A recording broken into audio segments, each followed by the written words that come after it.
ಅಲ್ಲಿಯ ದೊರೆ ಚಿತ್ರಾಂಗದನ ಮಗಳು. ಇದು ನನಗೆ ಹೊಸ ಜಗತ್ತು, ನಾನರಿಯದ ಪ್ರಪಂಚ. ಇತ್ತ 101 ಕೌರವರು, ಇತ್ತ 5 ಪಾಂಡವರು. ಕುಲದ ಮೂಲ ಒಂದೇ, ಆದರೆ ಮನಸ್ಸುಗಳು 100. ಹೀಗೇಕೆ? ನನಗೆ ತಿಳಿದಿರುವುದಕ್ಕಿಂತ ತಿಳಿಯದಿರುವುದೇ ಹೆಚ್ಚು. ತಿಳಿಸುವವರಾದರೂ ಯಾರು? ನನ್ನರಸನಿಗೆ ನನ್ನ ಜೊತೆ ಮಾತನಾಡಲು ಬಿಡುವೇ ಇಲ್ಲ, ಕೇಳುವ ಮನಸ್ಸೂ ಇಲ್ಲ. ನನ್ನ ಭಾವನೆಗಳನ್ನು ತೋಡಿಕೊಳ್ಳಲು ಯಾರಾದರೂ ಬೇಕಲ್ಲ. ಆಪ್ತ ಸಖಿ ಅಲ್ಲಲ್ಲ, ನನ್ನ ಗೆಳತಿ ಪ್ರಿಯಂವದೆ. ಇದೇ ಅರಮನೆಯಲ್ಲಿ ಹುಟ್ಟಿ ಬೆಳೆದ ಅವಳನ್ನು ಬಿಟ್ಟರೆ ಯಾರಿದ್ದಾರೆ ನನಗೆ ಕುರುಕುಲದ ಕತೆ ಹೇಳಲು? ಪ್ರಿಯಾ, ಪ್ರಿಯಂವದ. ಕರೆದಿಲ್ಲ ಮಹಾರಾಣಿಯವರೇ?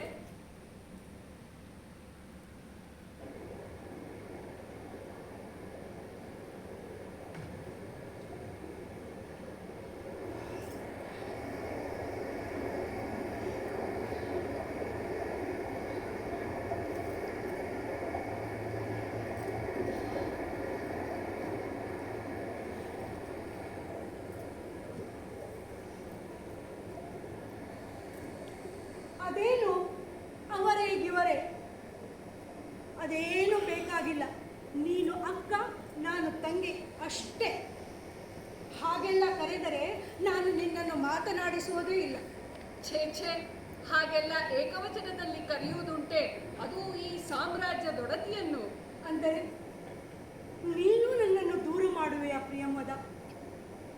ಈ ಅರಮನೆಗೆ ಬಂದ ಮೇಲೆ ನಾನು ಏಕಾಕಿಯಾಗಿ ಬಿಟ್ಟಿದ್ದೇನೆ. ನನ್ನನ್ನು ಮಾತನಾಡಿಸುವವರೇ ಇಲ್ಲದಂತಾಗಿದೆ. ನಾನಿದ್ದೀನಲ್ಲ. ನಾನು ಅದನ್ನು ಹೇಳಿದೆ. ಮದುವೆಯಾದ ಮೇಲೆ ತವರು ಮನೆ ದೂರಾಯಿತು.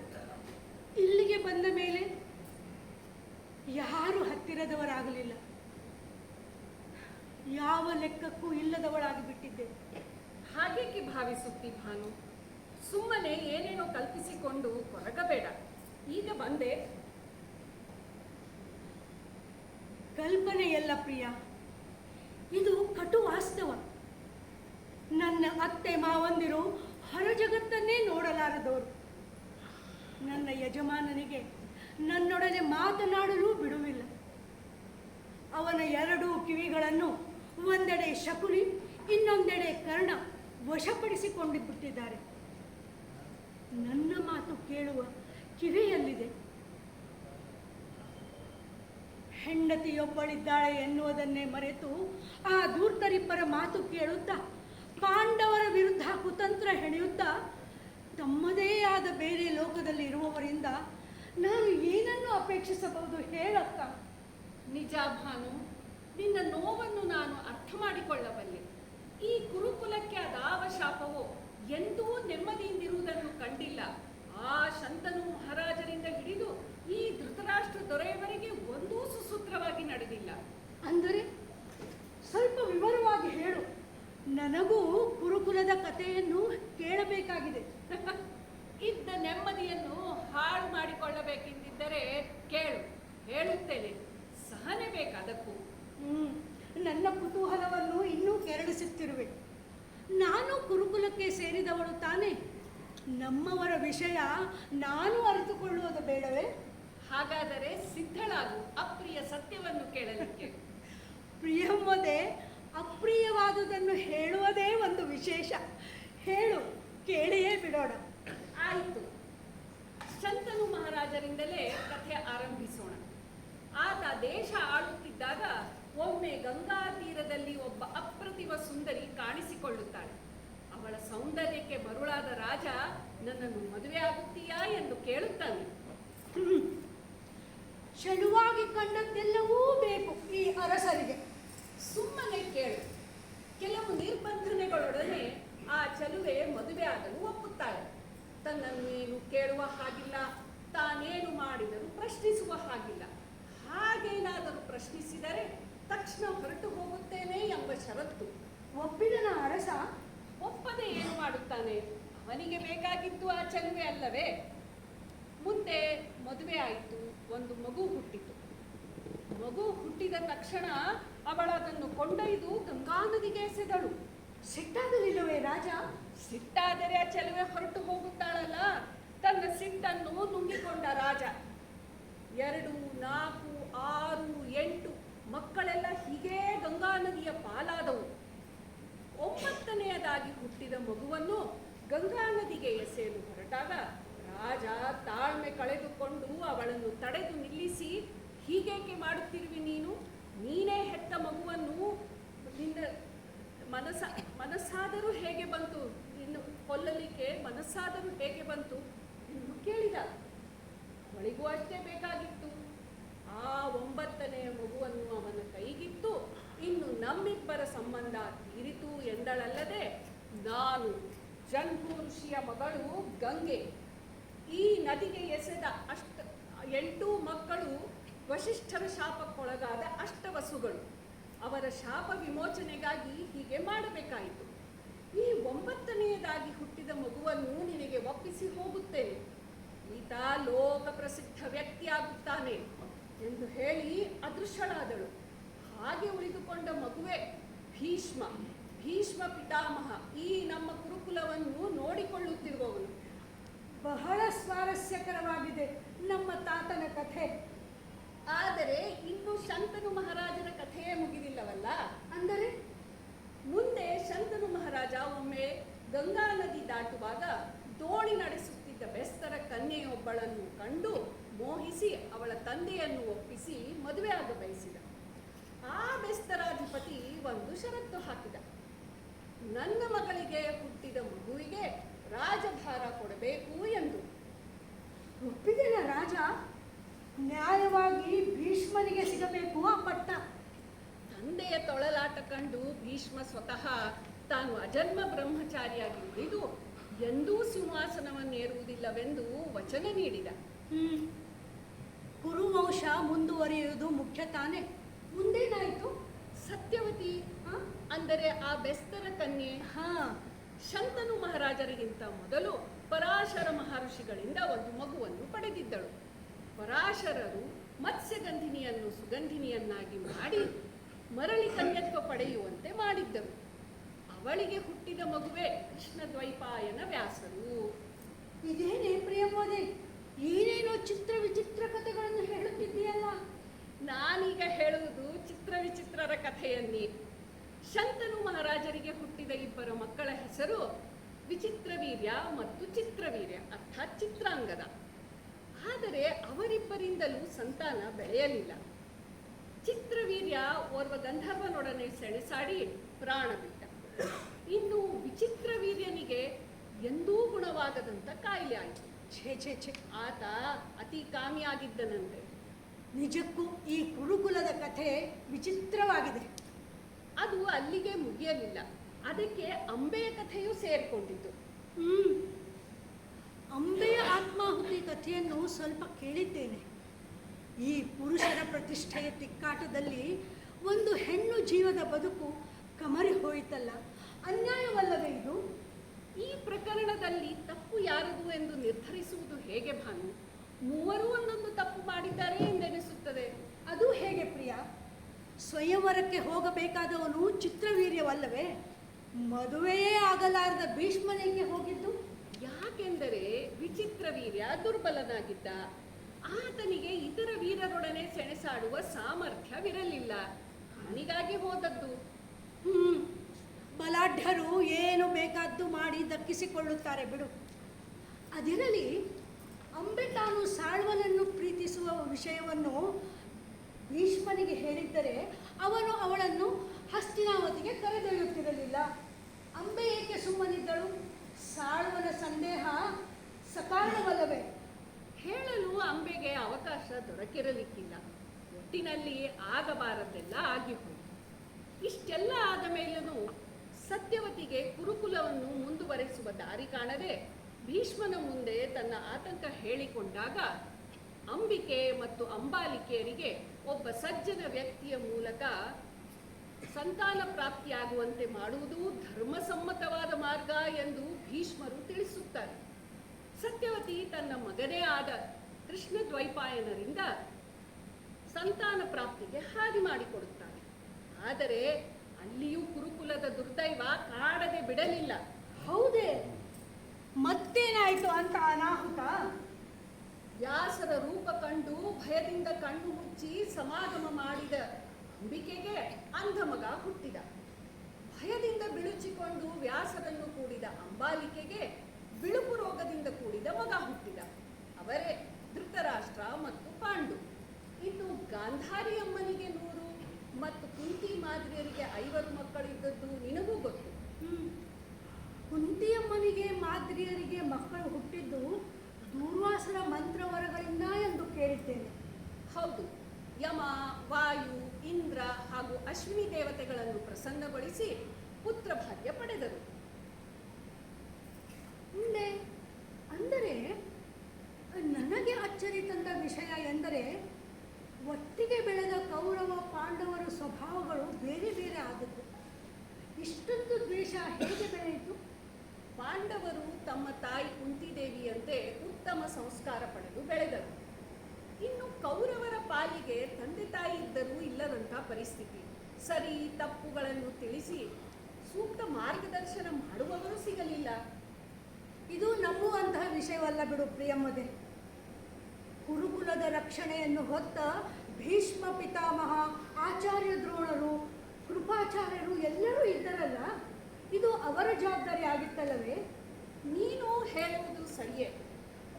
ಈ ದ್ವೇಷ ವೈಮನಸ್ಸುಗಳಿಗೆ ಒಂದು ಕಾರಣ, ಬಾಲ್ಯದಲ್ಲೇ ಅವರು 2 ಗುಂಪುಗಳಾಗಿ ಒಡೆದು ಹೋಗಿದ್ದರು. ಪಾಂಡವರಲ್ಲಿ ಭೀಮ ಅತ್ಯಂತ ಬಲಶಾಲಿಯಾಗಿದ್ದ. ಆತ ಕೌರವರನ್ನು ಹಣ್ಣುಗಾಯಿ ನೀರುಗಾಯಿ ಮಾಡುತ್ತಿದ್ದ. ಭೀಮನನ್ನು ಕೊಲ್ಲುವ ಪ್ರಯತ್ನವೂ ನಡೆಯಿತು. ಬಾಲ್ಯದ ಆಟ ಆಟವಾಗಿ ಉಳಿಯಲಿಲ್ಲ. ಪರಿಸ್ಥಿತಿ ಎಲ್ಲರ ನಿಯಂತ್ರಣ ತಪ್ಪಿತು. ಒಮ್ಮೆ ಮನಸ್ಸುಗಳು ಒಡೆದ ಮೇಲೆ ಕೂಡಿಸೋದು ಬಹಳ ಕಷ್ಟ. ಹೊಡೆದಾಟ ಬಡಿದಾಟಗಳಲ್ಲೇ ಬಾಲ್ಯ ಕಳೆದು ಹೋಯಿತು. ಇದೇ ಹಂತದಲ್ಲಿ ಶಕುನಿ, ಕರ್ಣನಂತವರು ಸೇರಿಕೊಂಡರು. ಉರಿಯುವ ಬೆಂಕಿಗೆ ಒಬ್ಬರು ತುಪ್ಪ ಸುರಿದರೆ ಇನ್ನೊಬ್ಬರು ಗಾಳಿ ಬೀಸಿದರು. ಪಾಂಡವರ ವಿರುದ್ಧ ಒಳಸಂಚುಗಳು ನಡೆಯತೊಡಗಿದವು. ಇನ್ನು ವಾರಣಾವತಾರ ಅರಗಿನ ಮನೆಯ ಕಥೆ ನೀನು ಕೇಳಿರಬೇಕಲ್ಲ? ಕೇಳಿದ್ದೇನೆ, ನೋಡಿದ್ದೇನೆ, ಅನುಭವಿಸಿದ್ದೇನೆ ಕೂಡ. ಕೇಳಿದರೆ ನಿನ್ನಷ್ಟಕ್ಕೆ ನೀನು ಇರುವುದು ನಿನಗೆ ಸಂಬಂಧಪಟ್ಟ ವಿಷಯವಲ್ಲ ಎಂಬ ಕಟು ಮಾತು. ಆ ಗಾಂಧಾರ ದೇಶದ ಶಕುನಿಗೆ ಇಲ್ಲೇನು ಕೆಲಸವೋ ಗೊತ್ತಿಲ್ಲ. ಬಿಟ್ಟಿ ಕೂಳು ತಿನ್ನುತ್ತಾ ಕೌರವರ ಮನಸ್ಸು ಕೆಡಿಸುವ ಕೆಲಸ ಮಾಡುತ್ತಿದ್ದಾನೆ. ಅದಕ್ಕೆ ಆ ಕರ್ಣನ ಪ್ರಚೋದನೆ ಬೇರೆ. ಎಲ್ಲವನ್ನು ನಾಶ ಮಾಡಲು ಹೊರಟಿದ್ದಾನೇನೋ ಎನಿಸುತ್ತದೆ. ನಿಜ ಭಾನು, ವಿನಾಶಕಾಲೇ ವಿಪರೀತ ಬುದ್ಧಿ ಅನ್ನುತ್ತಾರಲ್ಲ, ಹಾಗೆ ಇದು ಎಲ್ಲಿಗೆ ಹೋಗಿ ತಲುಪುವುದೋ ಹೇಳುವುದು ಕಷ್ಟ. ಕತ್ತಲಾಯಿತು, ನಡೆ ಹೋಗೋಣ. ಈ ಗಂಗಾ ತೀರದಲ್ಲಿ ಕುಳಿತಿದ್ದರೆ ಅರಮನೆಗೆ ಹೋಗೋದೇ ಬೇಡ ಅನಿಸುತ್ತದೆ ಪ್ರಿಯ. ಉಸಿರುಗಟ್ಟಿದಂಥ ವಾತಾವರಣದಿಂದ ಹೊರಗೆ ಬಂದರೆ ಸಾಕು ಎನಿಸುತ್ತದೆ.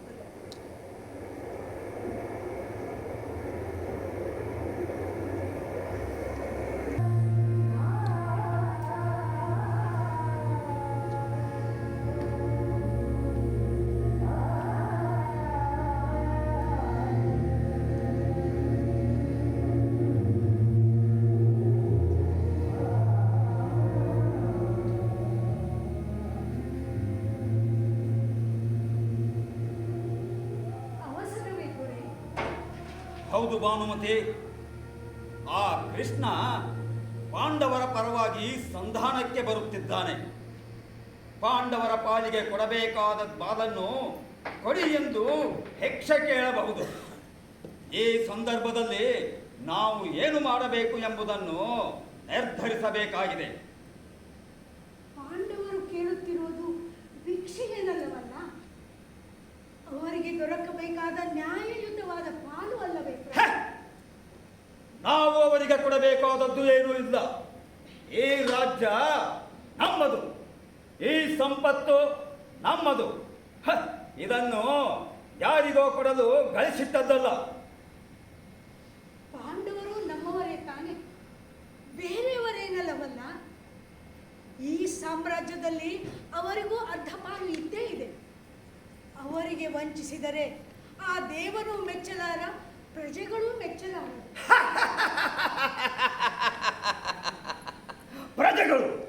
ಪ್ರಜೆಗಳೇಕೆ ಮೆಚ್ಚಬೇಕು? ಪ್ರಜೆಗಳನ್ನು ಕೇಳಿ ರಾಜ್ಯವಾಡಲು ಬರುತ್ತದೆ. ಅದಿರಲಿ, ನೀನೇಕೆ ಆ ಪಾಂಡವರ ಪರವಾಗಿ ವಾದಿಸುವ ಕೆಲಸ ಮಾಡುತ್ತಿರುವೆ? ನಿನಗೆ ನಾನು ಹೆಚ್ಚು, ಆ ಪಾಂಡವರು?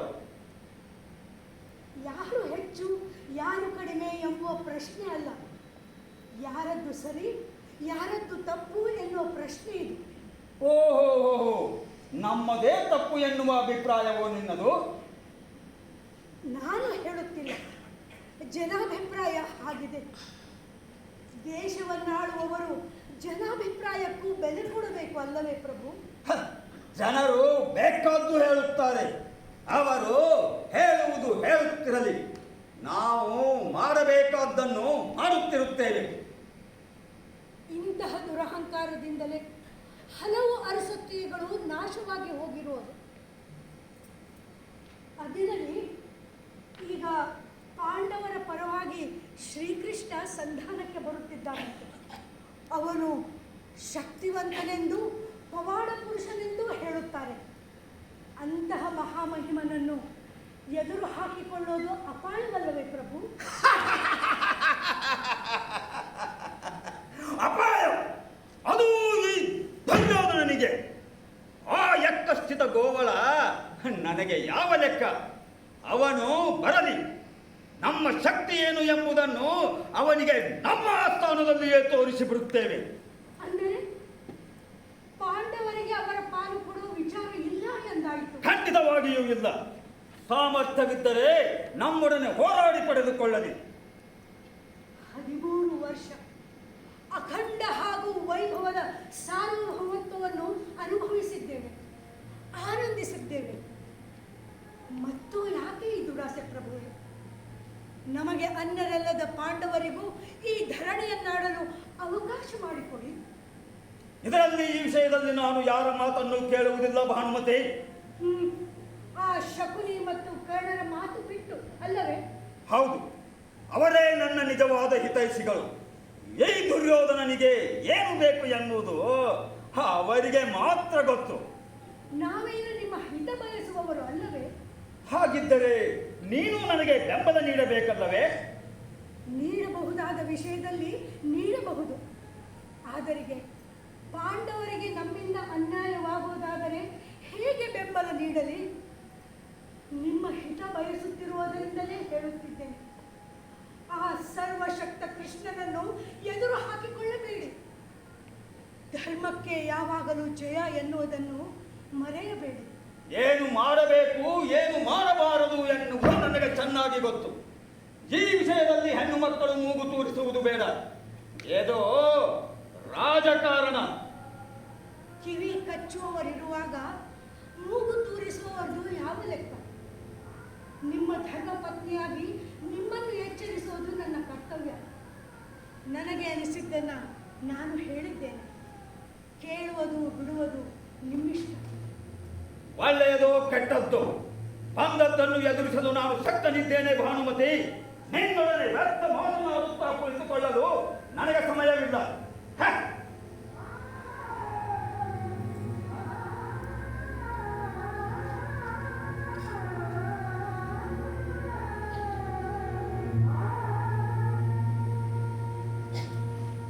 ಕಾಲ ಕೆಟ್ಟಾಗ ಹಿತವಚನಗಳನ್ನು ಯಾರಿಗೂ ಬೇಕಾಗುವುದಿಲ್ಲ. ಕೃಷ್ಣನ ಸಂಧಾನ ಪ್ರಯತ್ನ ಸಫಲವಾಗುವ ನಿರೀಕ್ಷೆಯಂತೂ ಇಲ್ಲವೇ ಇಲ್ಲ. ಪಾಂಡವರಿಗೆ ಧರ್ಮದ ಬೆಂಬಲವಿದೆ, ಕೃಷ್ಣನ ಮಾರ್ಗದರ್ಶನವಿದೆ. ಹಾಗಾದರೆ ಈ ಯುದ್ಧವನ್ನು ತಪ್ಪಿಸಲು ಸಾಧ್ಯವೇ ಇಲ್ಲವೇ? ಕೌರವರ ರಕ್ಷಣೆಯನ್ನು ಒಬ್ಬರು ಮಾತ್ರ ಮನಸ್ಸು ಮಾಡಿದರೆ ಸಾಧ್ಯವಿದೆ. ನನ್ನ ಪ್ರಯತ್ನ ನಾನು ಮಾಡಲೇಬೇಕು. ಈ ಸಂಭವನೀಯ ಯುದ್ಧವನ್ನು ತಡೆಗಟ್ಟಿ ಎಂದು ಅವರಲ್ಲಿ ಕೇಳಿಕೊಳ್ಳುತ್ತೇನೆ. ನನ್ನ ವಂಶದ ಸಲುವಾಗಿ ನಾನು ಏನಾದರೂ ಮಾಡಲೇಬೇಕಲ್ಲವೇ? ಫಲಾಫಲ ದೈವೇಚ್ಛೆ.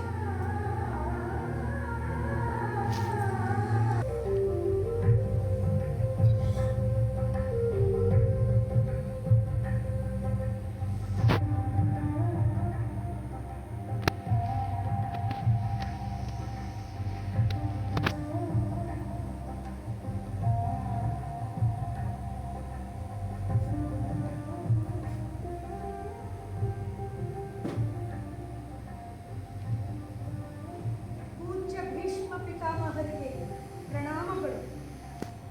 ಯಾರು ಯಾರು? ಓಹ್, ನೀನ? ಯಾಕೆ ಮಗು? ಭೀಷ್ಮ ಅಷ್ಟೊಂದು ದೂರದವನಾಗಿ ಬಿಟ್ಟನ ನಿನಗೆ? ಯಾಕೆ ತಾತ ಹಾಗೆ ಮಾತನಾಡುತ್ತೀರಿ? ಹಾ, ಅದೇ ನೋಡು, ಪ್ರೀತಿಯಿಂದ ಬಾಯಿ ತುಂಬ ತಾತ ಎಂದು ಕರೆಯುವುದನ್ನು ಬಿಟ್ಟು ಅದೇನೋ ಪಿತಾಮಹ ಪ್ರಣಾಮ ಅಂತ ಏನೇನೋ ಶಬ್ದ ಪ್ರಯೋಗ ಮಾಡಿದಲ್ಲ ಮಗು. ಅದಕ್ಕೆ ಹೇಳಿದ್ದು, ರಾಜಕಾರಣ ಜಂಜಾಟಗಳ ನಡುವೆ ಬೇಸತ್ತು ಹೋದ ಈ ಮನಸ್ಸಿಗೆ ತಾತ ಎನ್ನುವ ಆ ಒಂದೇ ಒಂದು ಶಬ್ದ ಅದೆಷ್ಟು ಹಿತವೆನಿಸುತ್ತದೆ ಗೊತ್ತಾ ಮಗಳೇ? ಅದೆಷ್ಟು ಕಾಲವಾಯಿತು ಏನು ಪ್ರೀತಿಯ ನಾಲ್ಕು ಮಾತು ಕೇಳದೆ. ಕ್ಷಮಿಸು ತಾತ. ಒಂದೇ ಮನೆಯಲ್ಲಿದ್ದರೂ ಒಬ್ಬರಿಗೊಬ್ಬರು ಅಪರಿಚಿತರಾಗುತ್ತಾ ನಡೆದಿದ್ದೇವೆ. ವೈಭವೋಪೇತ ಅರಮನೆಯಲ್ಲಿದ್ದರೂ ಉಸಿರುಗಟ್ಟಿದಂಥ ವಾತಾವರಣದಲ್ಲಿ ಬದುಕುತ್ತಿರುವ ನಮ್ಮನ್ನು ಮಾತನಾಡಿಸಬೇಕು ಎಂಬ ಮನಸ್ಸಾದರೂ ಯಾರಿಗಿದೆ ಹೇಳು? ನಿಜ ಮಗಳೇ, ನೀನು ಹೇಳುವುದು ಸರಿ. ನಮ್ಮ ರಾಜಕಾರಣದಲ್ಲಿ ಮುಳುಗಿ ನಮ್ಮನ್ನು ನಾವೇ ಕಳೆದುಕೊಂಡು ಬಿಟ್ಟಿದ್ದೇವೆ. ಆದರೂ ಬದುಕಿದ್ದೇವೆ ಅಥವಾ ಹಾಗೆಂದುಕೊಳ್ಳುತ್ತೇವೆ. ನಾನೊಂದು ಮಾತು ಕೇಳದೆ ತಾತ? ಕೇಳಮ್ಮ, ಒಂದಲ್ಲ 10 ಸಲ ಕೇಳು. ನೀನು ಹೀಗೆ ತಾತ ತಾತ ಎಂದು ಕರೆಯುವುದನ್ನೇ ಮತ್ತೆ ಮತ್ತೆ ಕೇಳಬೇಕೆಂದು ಅನಿಸುತ್ತದೆ ಮಗು. ಇಂಥ ಪರಿಸ್ಥಿತಿಯನ್ನು ತಂದುಕೊಂಡದ್ದು ನಾವೇ ಅಲ್ಲವೇ ತಾತ? ಏಕೆ ಹೀಗಾಯಿತು ಈ ಕುರುಕುಲದ ಪರಿಸ್ಥಿತಿ? ಏನು ಹೇಳಲಮ್ಮ, ಎಲ್ಲೋ ನಮ್ಮ ತಪ್ಪೇ ನಮ್ಮನ್ನು ತಿನ್ನುತ್ತದೆ ಎಂದು ಅನಿಸುತ್ತದೆ. ಕೆಲವೊಂದು ನಮ್ಮ ಕೈ ಮೀರಿದ ಸಂಗತಿಗಳು ಸಂಭವಿಸುತ್ತಿರುತ್ತೆ ಮಗು. ಕೈ ಮೀರಿದ ಸಂಗತಿಗಳು ಇರಬಹುದು ತಾತ, ಆದರೆ ನಮ್ಮ ಕೈಯೊಳಗೆ ಇರುವ ಸಂಗತಿಗಳನ್ನು ಕಳೆದುಕೊಳ್ಳೋದು ಸರಿಯೇ? ಅಂದರೆ ಅರ್ಥವಾಗಲಿಲ್ಲ ಮಗು. ನಿನಗೆ ಅರ್ಥವಾಗದಂತಿರುವುದು ಏನಿದೆ ತಾತ? ನಿನಗೆ ಬೇಸರ ಉಂಟು ಮಾಡುವ ಉದ್ದೇಶ ನನ್ನದಲ್ಲ. ಆದರೆ ಎಲ್ಲವನ್ನೂ ಸಮರ್ಥಿಸಬಲ್ಲ, ಎಲ್ಲವನ್ನೂ ನಿಯಂತ್ರಿಸಬಲ್ಲ ನನ್ನ ತಾತ ಹೀಗೇಕೆ ಅಸಹಾಯಕನಂತೆ ವರ್ತಿಸುತ್ತಾನೆ ಎಂಬ ಪ್ರಶ್ನೆ ನನ್ನನ್ನು ಕಾಡುತ್ತಿದೆ. ಅದಕ್ಕೆ ಉತ್ತರವು ನಿನ್ನಿಂದಲೇ ಬೇಕಾಗಿದೆ. ಏಕೋ ನನ್ನ ಮೇಲೆಯೇ ದಾಳಿ ನಡೆಯುವಂತ ಅಪಾಯದ ಮುನ್ಸೂಚನೆಗಳು ಕಂಡು ಬರುತ್ತಿವೆಲ್ಲ ಮಗು. ಅಪಾಯವೇನೂ ಇಲ್ಲ ತಾತ. ನಮ್ಮ ಕುರುಕುಲದ ಹಿರಿಯ ನೀನು, ನಮ್ಮೆಲ್ಲರಿಗೂ ನೀನೇ ಆಧಾರ. ನಾವೇನಾದರೂ ತಪ್ಪಿದರೆ ಬುದ್ಧಿ ಹೇಳಿ ತಿದ್ದಿ ಸರಿಪಡಿಸಬೇಕಾದವನು ನೀನೇ. ಅಂಥ ಸಾಮರ್ಥ್ಯವೂ ನಿನ್ನಲ್ಲಿದೆ, ಆ ಅಧಿಕಾರವೂ ನಿನ್ನಲ್ಲಿದೆ. ಆದರೂ ನೀನು ಹೇಳಬಯಸುವುದಾದರೂ ಏನು ಮಗು? ತುಂಬಿದ ಆ ಸ್ಥಾನದಲ್ಲಿ ನನ್ನಕ್ಕ ದ್ರೌಪದಿಯನ್ನು ನಮ್ಮವರೇ ಹೀನಾಯವಾಗಿ ನಡೆಸಿಕೊಳ್ಳುತ್ತಿರುವಾಗ ನನ್ನ ತಾತ ಅದನ್ನು ತಡೆಗಟ್ಟದೆ ತನ್ನ ಆಸನಕ್ಕೆ ಮೌನವಾಗಿ ಕೈ ಮುಚ್ಚುತ್ತಾ ಕುಳಿತುಕೊಂಡಿದ್ದನಲ್ಲ. ಯಾಕೆ ನನ್ನ ತಾತ ಹೀಗೆ ಮಾಡಿದ ಎಂಬ ಕಳವಳ ನನ್ನನ್ನು ಕಾಡುತ್ತಿದೆ.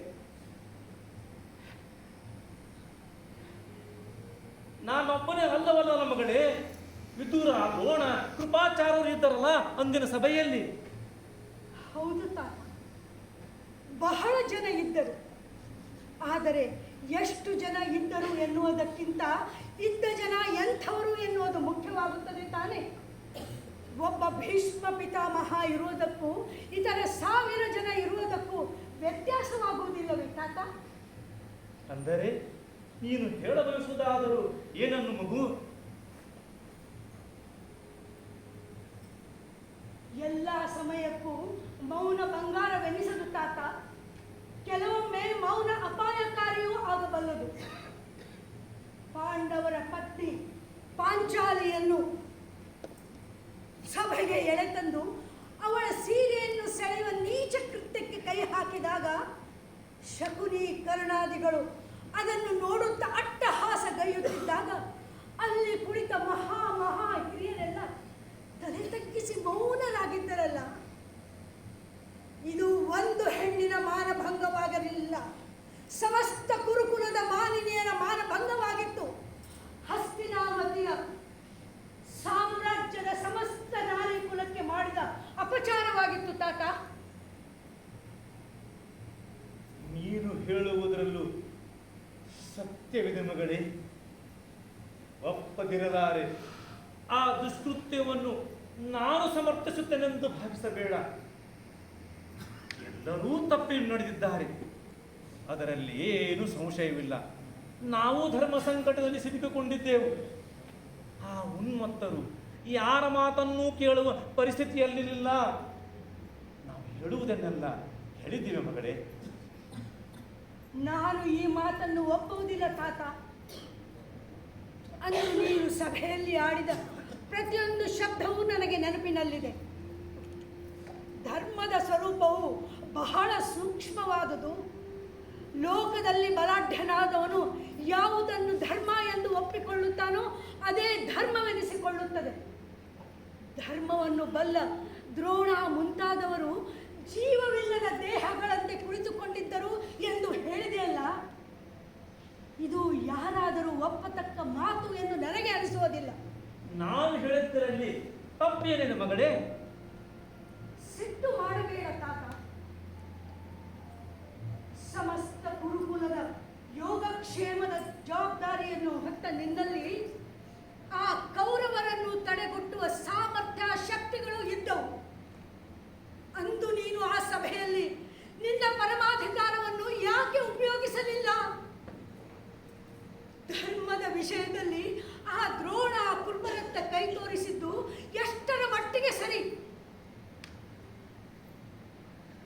ನೀನು ಸ್ವತಃ ಧರ್ಮ ಅಧರ್ಮಗಳ ವಿಚಾರವನ್ನು ಅರಿತವನು. ಹಾಗಿದ್ದಲ್ಲಿ ಅಂದು ಸಭೆಯಲ್ಲಿ ನಡೆದದ್ದು ಧರ್ಮವೋ ಅಧರ್ಮವೋ ನೀನೇ ಏಕೆ ನಿರ್ಧರಿಸಲಿಲ್ಲ ತಾತ? ನೀನು ಮಾನವೀಯತೆ ಇಲ್ಲದ ಧರ್ಮ ಧರ್ಮವೆಂದು ನಮ್ಮಂತವರಿಗೂ ಅನಿಸುತ್ತದೆ ತಾತ. ನೀನು ಹೇಳುವುದರಲ್ಲೂ ಸತ್ಯವಿದೆ ಮಗಳೇ. ಕೆಲವೊಮ್ಮೆ ನಾವು ಪರಿಸ್ಥಿತಿ ಕೈಗೊಂಬೆಗಳಾಗಿ ಬಿಡುತ್ತೇವೆ. ಆದರೆ ಈ ವಿಷಯದಲ್ಲಿ ನಿನಗೆ ಉಂಟಾಗಿರುವ ಸಾತ್ವಿಕ ಸಿಟ್ಟನ್ನು ನಾನು ಅರ್ಥ ಮಾಡಿಕೊಳ್ಳಬಲ್ಲೆ ಮಗು. ನಿನ್ನ ಭಾವನೆಗಳನ್ನು ಗೌರವಿಸುತ್ತೇನೆ. ಆದರೆ ನಮ್ಮ ಕುರುಕುಲಕ್ಕೆ ಅಂಟಿದ ಈ ಕಳಂಕ ಶಾಶ್ವತವಾಗಿ ಉಳಿದು ಬಿಡುತ್ತದಲ್ಲ ತಾತ. ನಿಜ ಮಗಳೇ, ಇವೆಲ್ಲ ಮುಂದಿನ ಯಾವುದೋ ಒಂದು ಅನರ್ಥಕ್ಕೆ ಕಾರಣವಾದಿತ್ತು ನೆನೆಸಿ ಮೈ ನಡುಗುತ್ತಿದೆ. ಯಾವ ಕುರುಕುಲದ ಶ್ರೇಯವೃದ್ಧಿಗಾಗಿ ನಾನು ಈವರೆಗೆ ಹಂಬಲಿಸಿದನು, ಅದೇ ಕುರುಕುಲ ಇದು ಸಾಗುತ್ತಿರುವ ರೀತಿಯನ್ನು ನೋಡಿದಾಗ ನಾನೇನು ತಪ್ಪಿದನು ಎಂದು ಆತ್ಮಾವಲೋಕನ ಮಾಡಿಕೊಳ್ಳುವಂತಾಗುತ್ತದೆ ಮಗು. ನೀನೇ ಹೀಗೆ ನಿರಾಸೆಯ ಮಾತನಾಡಿದರೆ ನಮ್ಮ ಕುರುಕುಲಕ್ಕೆ ಧೈರ್ಯ ಹೇಳುವರಾದರೂ ಯಾರು ತಾತ? ಈಗಲೂ ನೀನು ದುರ್ಯೋಧನಾದಿಗಳಿಗೆ ಬುದ್ಧಿ ಹೇಳಿ ಸರಿದಾರಿಗೆ ತರುವ ಅವಕಾಶ ಇದ್ದೇ ಇದೆಯಲ್ಲವೇ? ಇಲ್ಲ ಎಂದು ಹೇಳಲಾರೆ ಮಗಳೇ. ಆದರೆ ಇದೇ ಎಂದು ಹೇಳುವ ಧೈರ್ಯವೂ ಉಳಿದಿಲ್ಲ. ಗುರುಕುಲದ ಕುರಿತಾಗಿ ನಿನ್ನಲ್ಲಿರುವ ಕಾಳಜಿ ಎಲ್ಲರಲ್ಲೂ ಇದ್ದಿದ್ದರೆ ಬಹುಶಃ ಇಂತಹ ಪರಿಸ್ಥಿತಿ ಬರುತ್ತಿರಲಿಲ್ಲವೇನೋ ಮಗು. ಹೌದು ತಾತ. ನಾನೊಂದು ಸುದ್ದಿ ಕೇಳಿದೆ ತಾತ. ಶ್ರೀಕೃಷ್ಣ ಪಾಂಡವರ ಪರವಾಗಿ ಸಂಧಾನಕ್ಕೆ ಬರುತ್ತಿದ್ದಾನಂತೆ. ಅದಕ್ಕಾಗಿ ಹಸ್ತಿನಾವತಿಯನ್ನು ಸಜ್ಜುಗೊಳಿಸಲಾಗುತ್ತಿದೆ ಅಂತೆ. ಹೌದೇ? ಹೌದು ಮಗಳೇ, ಶ್ರೀಕೃಷ್ಣ ಬರುತ್ತಿದ್ದಾನೆ. ಹಾಗಿದ್ದರೆ ಕೌರವ ಪಾಂಡವರ ನಡುವಿನ ಬಿಕ್ಕಟ್ಟು ಸರಿ ಹೋಗುತ್ತದೆ ಎಂದು ಆಶಿಸೋಣವೇ? ಅದನ್ನು ಈಗಲೇ ಹೇಗೆ ಹೇಳುವುದು ಮಗಳೇ? ಶ್ರೀಕೃಷ್ಣ ಪಾಂಡವರ ಪರವಾಗಿ ಏನೇನು ಬೇಡಿಕೆಗಳಿಡುತ್ತಾನೆ ಮತ್ತು ಅದಕ್ಕೆ ಧೃತರಾಷ್ಟ್ರ ಮಹಾರಾಜ ದುರ್ಯೋಧನಾದಿಗಳ ಪ್ರತಿಕ್ರಿಯೆ ಏನು ಎನ್ನುವುದನ್ನು ಕಾದು ನೋಡಬೇಕಲ್ಲವೇ? ಪಾಂಡವರ ಬೇಡಿಕೆ ಏನೆನ್ನುವುದು ಎಲ್ಲರಿಗೂ ಗೊತ್ತಿದ್ದ ಮಾತು. ಅವರಿಗೆ ಅರ್ಧ ರಾಜ್ಯವನ್ನಾದರೂ ಕೊಡುವುದು ನ್ಯಾಯಯುತವಲ್ಲವೇ? ಈ ವಿಷಯದಲ್ಲಿ ಭೀಷ್ಮ ಪಿತಾಮಹನ ನಿಲುವು ಏನು ಎನ್ನುವುದು ನನಗೆ ಮುಖ್ಯವಾಗುತ್ತದೆ. ನೀನು ಮನಸ್ಸು ಮಾಡಿದರೆ ಪಾಂಡವರಿಗೆ ನ್ಯಾಯ ದೊರಕಿಸಿಕೊಡಬಲ್ಲೆ. ಹೇಳು ತಾತ, ಸಂಭವನೀಯ ಯುದ್ಧವನ್ನು ತಡೆಗಟ್ಟಿ ಕೌರವ ಪಾಂಡವರಿಬ್ಬರು ನೆಮ್ಮದಿಯಿಂದ ಬಾಳುವಂತೆ ಮಾಡುತ್ತೀಯ? ನನ್ನ ಸೆರಗೊಟ್ಟಿ ಬೇಡಿಕೊಳ್ಳುತ್ತೇನೆ. ಕೌರವರು ವಿನಾಶದ ಹಾದಿಯಲ್ಲಿ ಸಾಗದಂತೆ ನೋಡಿಕೊಳ್ಳುತ್ತೇನೆ ಎಂಬ ಭರವಸೆ ಕೊಡುತ್ತಾತ. ಅಷ್ಟು ಸಾಕು. ಮಗಳೇ ಭಾನುಮತಿ, ಏನೆಂದು ಭರವಸೆ ಕೊಡಲಿ ನಾನು? ಪಟ್ಟ ಭರವಸೆಯನ್ನು ಈಡೇರಿಸಬಲ್ಲನೇ ನಾನು ಎಂದು ಮೊದಲು ನನ್ನನ್ನು ನಾನು ಕೇಳಿಕೊಳ್ಳಬೇಕಾಗಿದೆ. ಆದರೆ ಈ ವಿಷಯದಲ್ಲಿ ನನಗೆ ಕಾಣುತ್ತಿರುವ ಒಂದೇ ಒಂದು ಆಶಾಕಿರಣ, ಶ್ರೀ ಕೃಷ್ಣ, ನೀನು ನನ್ನನ್ನು ನಂಬದಿದ್ದರೂ ಪರವಾಗಿಲ್ಲ, ಆ ವಾಸುದೇವನನ್ನು ನಂಬು. ಆತ ಸರ್ವಶಕ್ತ. ಯತ್ನವಿಲ್ಲ, ನೆಪ ಮಾತ್ರ. ಕೊನೆಗೂ ಶ್ರೀಕೃಷ್ಣ ಏನನ್ನು ಬಯಸುತ್ತಾನೋ ಅದೇ ಆಗುವುದು. ಆತನ ಮನಸ್ಸಿನಲ್ಲಿ ಏನಿದು ಅಲ್ಲವರು ಯಾರು? ಎಲ್ಲ ಅವನಿಚ್ಛೆ ಮಕ್ಕಳು. ನೀನೇ ಎಲ್ಲ ಭಾರವನ್ನು ಆ ಶ್ರೀಕೃಷ್ಣನ ಮೇಲೆ ಹಾಕಿದಾಗ ನಾನು ಏನು ಹೇಳಲಿ ತಾತ? ಒಳ್ಳೆಯದು ಕೆಟ್ಟದ್ದು ಎರಡಕ್ಕೂ ನಾವು ಸಿದ್ಧರಾಗಬೇಕು ಎಂದಾಯಿತು. ಹೌದಮ್ಮ, ಅದು ಬಿಟ್ಟು ಬೇರೆ ಯಾವ ದಾರಿಯೂ ಇದ್ದ ಹಾಗಿಲ್ಲ. ಒಳ್ಳೆಯದನ್ನೇ ನಿರೀಕ್ಷಿಸೋಣ, ಒಳ್ಳೆಯದೇ ಆಗುತ್ತದೆಂದು ವಿಶ್ವಾಸವಿಡೋಣ. ಕಾಲ ಎಲ್ಲವನ್ನೂ ನಿರ್ಧರಿಸುತ್ತದೆ. ಪ್ರಯತ್ನ ನಮ್ಮದು, ಫಲಾಫಲ ನಮ್ಮ ಕೈಯಲ್ಲಿಲ್ಲ. ನಮ್ಮದು ಸರಿ ತಾತ, ನಾನಿನ್ನು ಬರುತ್ತೇನೆ. ಒಳ್ಳೆಯದಾಗಲಿ.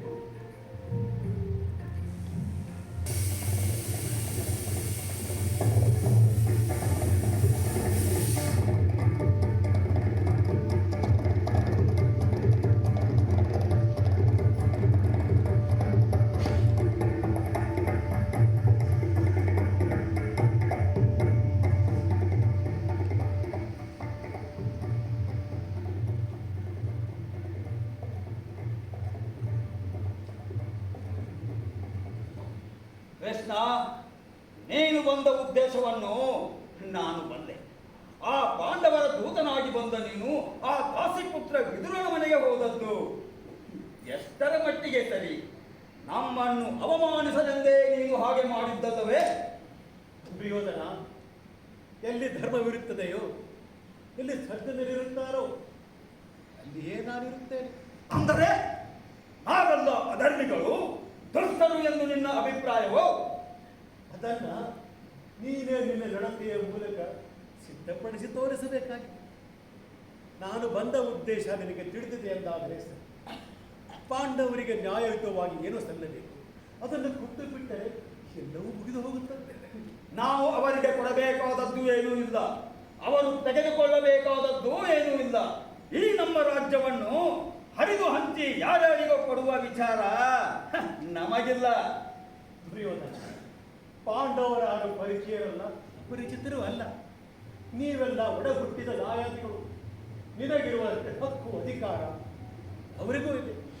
ಅವರಿಗೆ ಅರ್ಧ ರಾಜ್ಯ ಕೊಟ್ಟು ನೀನು ಅಧಿಕಾರ ಅನುಭವಿಸುವುದು ಧರ್ಮಸಮ್ಮತವಿಧವಾದ ಕಾರ್ಯ. ಯೋಚಿಸು. ಈವರೆಗೆ ನಿನ್ನ ತಂದೆ ಧೃತರಾಷ್ಟ್ರ, ತಾಯಿ ಗಾಂಧಾರಿ, ಪಿತಾಮಹ ಭೀಷ್ಮ, ವಿದುರಾದಿಗಳೆಲ್ಲ ಹೇಳಿದ್ದು ನಿನ್ನ ಒಳಗಿಗಾಗಿ. ಆದರೆ ನೀನು ಕೆಲವು ದುಷ್ಟರ ಸಹವಾಸದಲ್ಲಿರುವುದರಿಂದ ಹಿತವಚನಗಳು ನಿನಗೆ ಪಥ್ಯವಾಗುತ್ತಿಲ್ಲ. ಕೃಷ್ಣ, ಪಾಂಡವರಿಗೆ ನಮ್ಮಿಂದ ಏನೂ ಅನ್ಯಾಯವಾಗಿಲ್ಲ. ಜೂಜಾಟವಾಡಲು ಬಂದು ಸೋತು ವನವಾಸಕ್ಕೆ ಹೋಗಿದ್ದಾರೆ. ನಾವು ರಾಜಧರ್ಮದಂತೆಯೇ ನಡೆದುಕೊಂಡಿದ್ದೇವೆ. ಯುದ್ಧಕ್ಕೆ ನಾವು ಹೆದರುವುದಿಲ್ಲ ಕೃಷ್ಣ.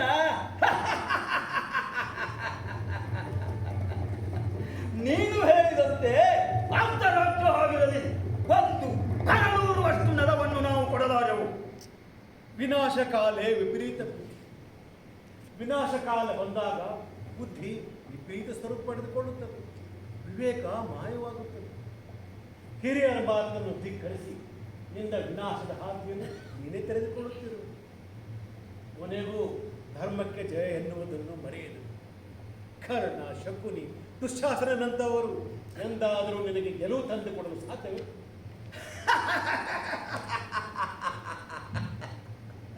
ಭೀಷ್ಮ ದ್ರೋಣರಂತ ಅಸಾಮಾನ್ಯ ವೀರರು ನಮ್ಮೊಂದಿಗಿರುವಾಗ ನಾವು ಯಾರಿಗೆ ಹೆದರಬೇಕು ಕೃಷ್ಣ? ಧರ್ಮಕ್ಕೆ ಎಲ್ಲರೂ ತಲೆ ಬಾಗಲೇಬೇಕಾಗುತ್ತದೆ ದುರ್ಯೋಧನ. ನಿನಗಿದ ಮುಂದೆ ಅನುಭವಕ್ಕೆ ಬರಲಿದೆ. ಈಗ ನಿನ್ನ ಬುದ್ಧಿಗೆ ಅಧರ್ಮದ ಮಂಪರು ಕವಿದೆ. ಮುಂದೆ ಸಂಭವಿಸಬಹುದಾದ ಯುದ್ಧ ಮತ್ತು ಅದರಿಂದ ಉಂಟಾಗಬಹುದಾದ ಅನಾಹುತಗಳಿಗೆಲ್ಲ ನೀನೇ ಹೊಣೆಯಾಗ. ಯುದ್ಧದಲ್ಲಿ ಯಾರೇ ಗೆಲ್ಲಲಿ, ಯಾರೇ ಸೋಲಲಿ, ಅದರಿಂದ ಉಂಟಾಗುವ ಪರಿಣಾಮ ಮಾತ್ರ ಭೀಕರವಾಗಿದೆ. ನಿಮ್ಮಂಥವರ ಸಾಮ್ರಾಜ್ಯದ ದಾಹಕ್ಕೆ ಕೋಟಿ ಕೋಟಿ ಜನ ಅಮಾಯಕ ಜೀವಿಗಳು ವಿನಾಕಾರಣ ಬಲಿಯಾಗುತ್ತಾರೆ. ಆಗುವುದೆಲ್ಲ ಆಗಲಿ ಕೃಷ್ಣ, ಎಲ್ಲದಕ್ಕೂ ನಾನು ಸಿದ್ಧನಾಗಿದ್ದೇನೆ. ಆದರೆ ಆ ಪಾಂಡವರಿಗೆ ಮಾತ್ರ ಒಂದು ಸ್ತುತಿಯ ಮನೆಯಷ್ಟು ನೆಲವನ್ನು ಕೊಡಲಾರೆ. ಏದೋ ನನ್ನ ಕೊನೆಯ ಮಾತು. ಕೊನೆಯ ಮಾತಂತೂ ಹೌದು. ಆ ಕೊನೆಯನ್ನು ತಂದುಕೊಳ್ಳುವುದು ನೀನೇ. ಸಮರವಾಗದಂತೆ ನೋಡಿಕೊಳ್ಳಲು ನಿನಗೆ ಒಂದು ಅವಕಾಶ ಕೊಟ್ಟಿದೆ. ಆ ಅವಕಾಶವನ್ನು ಬಳಸಿಕೊಳ್ಳುವಲ್ಲಿ ನೀನು ವಿಫಲ. ಬೇರೆ ದಾರಿ ಇಲ್ಲ. ಭೂಭಾರ ಹರಣವಾಗಲೇಬೇಕಿದ್ದರೆ ಅದನ್ನು ತಪ್ಪಿಸುವರಾರು? ನಾನು ಬಂದಿರುವುದು ಅದೇ ಉದ್ದೇಶದಿಂದ. ಸಂಧಾನಕ್ಕೆ ಕೃಷ್ಣ ಪ್ರಯತ್ನಿಸಲಿಲ್ಲ ಎಂಬ ಮಾತು ಬರದಂತೆ ನಾನು ನಡೆದುಕೊಂಡಿದ್ದೆ.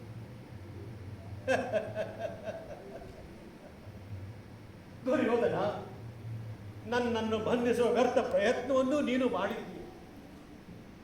ನಾನು ಯಾವ ಬಂಧನಕ್ಕೂ ಸಿಲುಕುವನಲ್ಲ ಎಂಬುದನ್ನು ಅರಿಯದ ನಿನ್ನ ಅಜ್ಞಾನಕ್ಕೆ ನೀನೇ ಹೊಣೆ. ಕೃಷ್ಣ,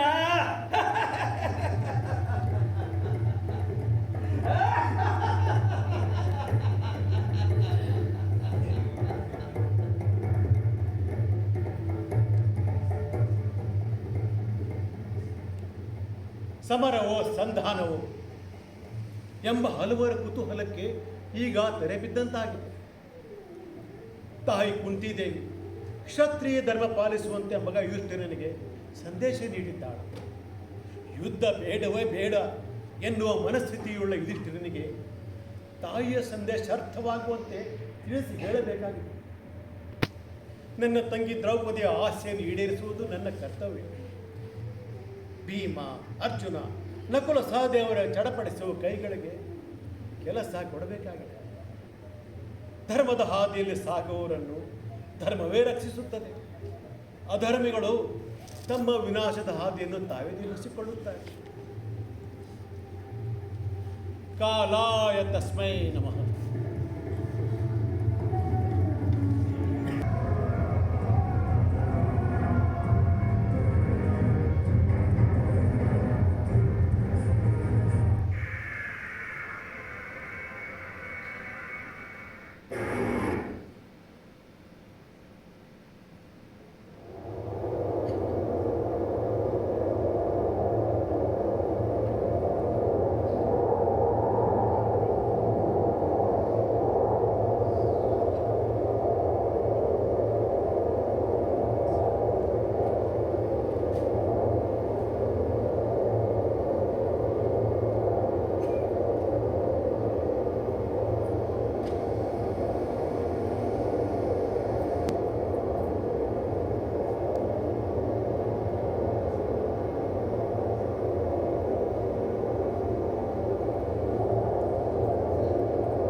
ಮೇಲ್ಪಟ್ಟ ರುಂಡ ಮುಂಡಗಳು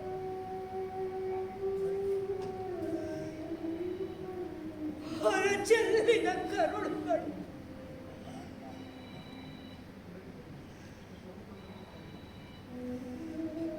ಹೆಪ್ಪುಗಟ್ಟಿದ ರಕ್ತ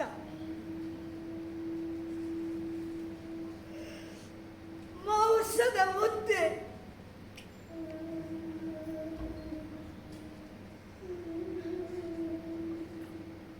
ಮೇಲೆ ಹಾರಾಡುತ್ತಿರುವ ಹತ್ತು ಕಾಗೆಗಳು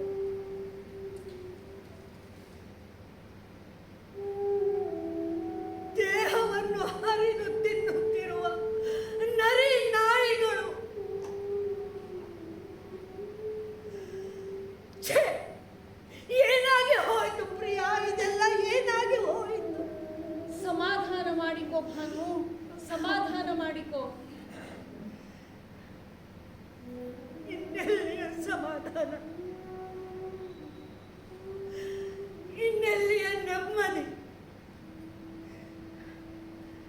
ಯುದ್ಧ ಬೇಡ ಎಂದರೆ ಕೇಳಲಿಲ್ಲ ನಮ್ಮವರು. ಕೆಟ್ಟ ಹಠ ಸಾಧಿಸಲು ಹೊರಟರು. ಸರ್ವನಾಶಕ್ಕೆ ಕಾರಣರಾದರು.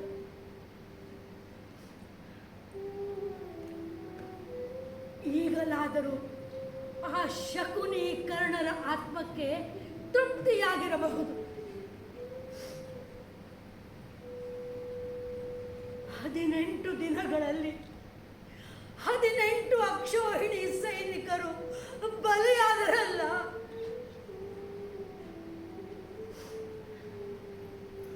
ಅಲ್ಲಿ ಅಲ್ಲಿ ನೋಡು, ತಮ್ಮವರ ಮೃತಪಟ್ಟ ದೇಹಗಳನ್ನು ಗುರುತಿಸಲಾರದೆ ದಣಿದು ನಿರಾಶರಾಗಿ ನಿಟ್ಟುಸಿರು ಬಿಡುತ್ತ ತಲೆ ಮೇಲೆ ಕೈ ಹೊತ್ತ ಹೆಂಗಳೆಯರು, ಅವರು ಚಿಕ್ಕ ಚಿಕ್ಕ ಮಕ್ಕಳು, ಅತ್ತು ಅತ್ತು ಅವರ ಕಣ್ಣೀರು ಬರಿದಾಗಿದೆ. ನಮ್ಮನ್ನು ಎಷ್ಟು ಶಪಿಸುತ್ತಿರಬಹುದು, ನಮ್ಮನ್ನು ಎಷ್ಟು ಶಪಿಸುತ್ತಿರಬಹುದು ಹೇಳು ಪ್ರಿಯ. ಅದನ್ನೆಲ್ಲ ಚಿಂತಿಸಿ ಫಲವೇನು ಭಾನು? ಎಲ್ಲವೂ ನಮ್ಮ ಕೈ ಮೀರಿದ ಸಂಗತಿ. ಹಾಗೆಂದರೆ ಹೇಗೆ ಪ್ರಿಯ? ಇವೆಲ್ಲ ನಮ್ಮ ತಪ್ಪಿನಿಂದಲೇ ಘಟಿಸಿದ ಅನಾಹುತಗಳಲ್ಲವೇ? ಇಂದು ಹಸ್ತಿನಾವತಿಯ ಮನೆ ಮನೆಗಳಲ್ಲೂ ತಂದೆಯನ್ನು, ಮಗನನ್ನು, ಗಂಡನನ್ನು ಕಳೆದುಕೊಂಡವರ ಕಣ್ಣೀರು ಹರಿಯುತ್ತಿದೆ. ಅವರ ಆಕ್ರಂದನ ನನ್ನ ಕಿವಿಗಳಿಗೆ ಬಂದು ಅಪ್ಪಳಿಸುತ್ತಿದೆ. ಹಾಳಾದವರ ಬದುಕನ್ನು ನಾವು ಸರಿಪಡಿಸಬಲ್ಲವೇ ಪ್ರಿಯ? ನಾವು ಎಲ್ಲ ಯುದ್ಧಗಳ ಅಂತಿಮ ಪರಿಣಾಮವೇ ಇದು ಭಾನು. ಸಾಮ್ರಾಜ್ಯ ಕಟ್ಟುವವರು ಎಂದೂ ಆ ಕುರಿತು ಯೋಚಿಸುವುದಿಲ್ಲ. ಕೌರವರ ಈ ಮಹಾಪತನ ಅವರ ಸ್ವಯಂಕೃತ ಅಪರಾಧದ ಫಲ. ಆದರೆ ಪಾಂಡವರ 6 ಅಕ್ಷೋಹಿಣಿ ಸೈನ್ಯವು ನಾಶವಾಗಿ ಹೋಯ್ತಲ್ಲ, ಅವರೇನು ತಪ್ಪು ಮಾಡಿದ್ದರು ಹೇಳು?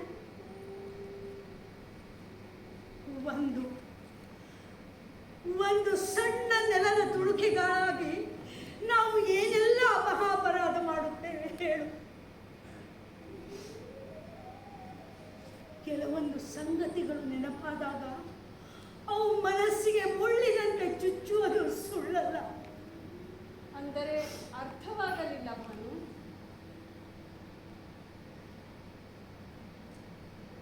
ನೋಡು ಪ್ರಿಯ,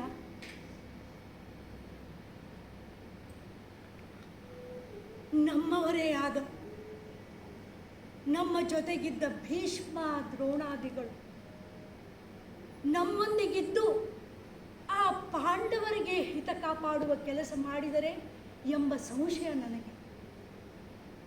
ಯುದ್ಧದ ಆರಂಭದಲ್ಲಿ ತಮ್ಮ ಪರಾಕ್ರಮ ಮೆರೆದ ಭೀಷ್ಮರು ಮಧ್ಯರಾತ್ರಿ ಶಿಬಿರಕ್ಕೆ ಬಂದ ಯುಧಿಷ್ಠಿರಾದಿಗಳು ಅಜ್ಜ ನಮ್ಮನ್ನು ಕಾಪಾಡು ಎಂದಾಗ ತಮ್ಮ ಸೋಲಿನ ಅಥವಾ ಸಾವಿನ ರಹಸ್ಯವನ್ನು ತಿಳಿಸಿ ಅವರಿಗೆ ಅನುಕೂಲವಾಗುವಂತೆ ಮಾಡಿದರಲ್ಲ, ಇದು ಎಷ್ಟರ ಮಟ್ಟಿಗೆ ಸರಿ?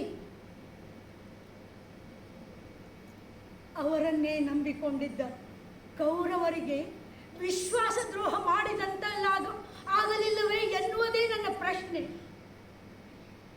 ಭೀಷ್ಮ ಪಿತಾಮಹರು ಸ್ವತಃ ಗೊಂದಲದಲ್ಲಿದ್ದರೋ ಏನೋ. ಅವರಿಗೆ ಪಾಂಡವರು ಒಂದೇ, ಕೌರವರು ಒಂದೇ ಎಂಬ ಸಮನಾದ ವಾತ್ಸಲ್ಯವಿತ್ತು. ಅಲ್ಲದೆ ಧರ್ಮದ ಹಾದಿಯಲ್ಲಿದ್ದ ಪಾಂಡವರಿಗೆ ಅನ್ಯಾಯವಾಗಬಾರದೆಂಬ ಭಾವನೆಯೂ ಇರಬಹುದು. ಒಮ್ಮೆ ಸೇನಾಧಿಪತ್ಯ ಸ್ವೀಕರಿಸಿದ ಮೇಲೆ ಬೇರೆ ವಿಚಾರ ಮಾಡಬಾರದು ಅಲ್ಲವೇ? ಆಚಾರ್ಯ ದ್ರೋಣರು ಶಸ್ತ್ರತ್ಯಾಗ ಮಾಡಿದ ರೀತಿಯೂ ಸರಿಯಲ್ಲ. ದೊಡ್ಡವರು ಮಾಡಿದ್ದನ್ನು ತಪ್ಪು ಅಂತ ಅನ್ನುವುದಾದರೂ ಹೇಗೆ ಭಾನು?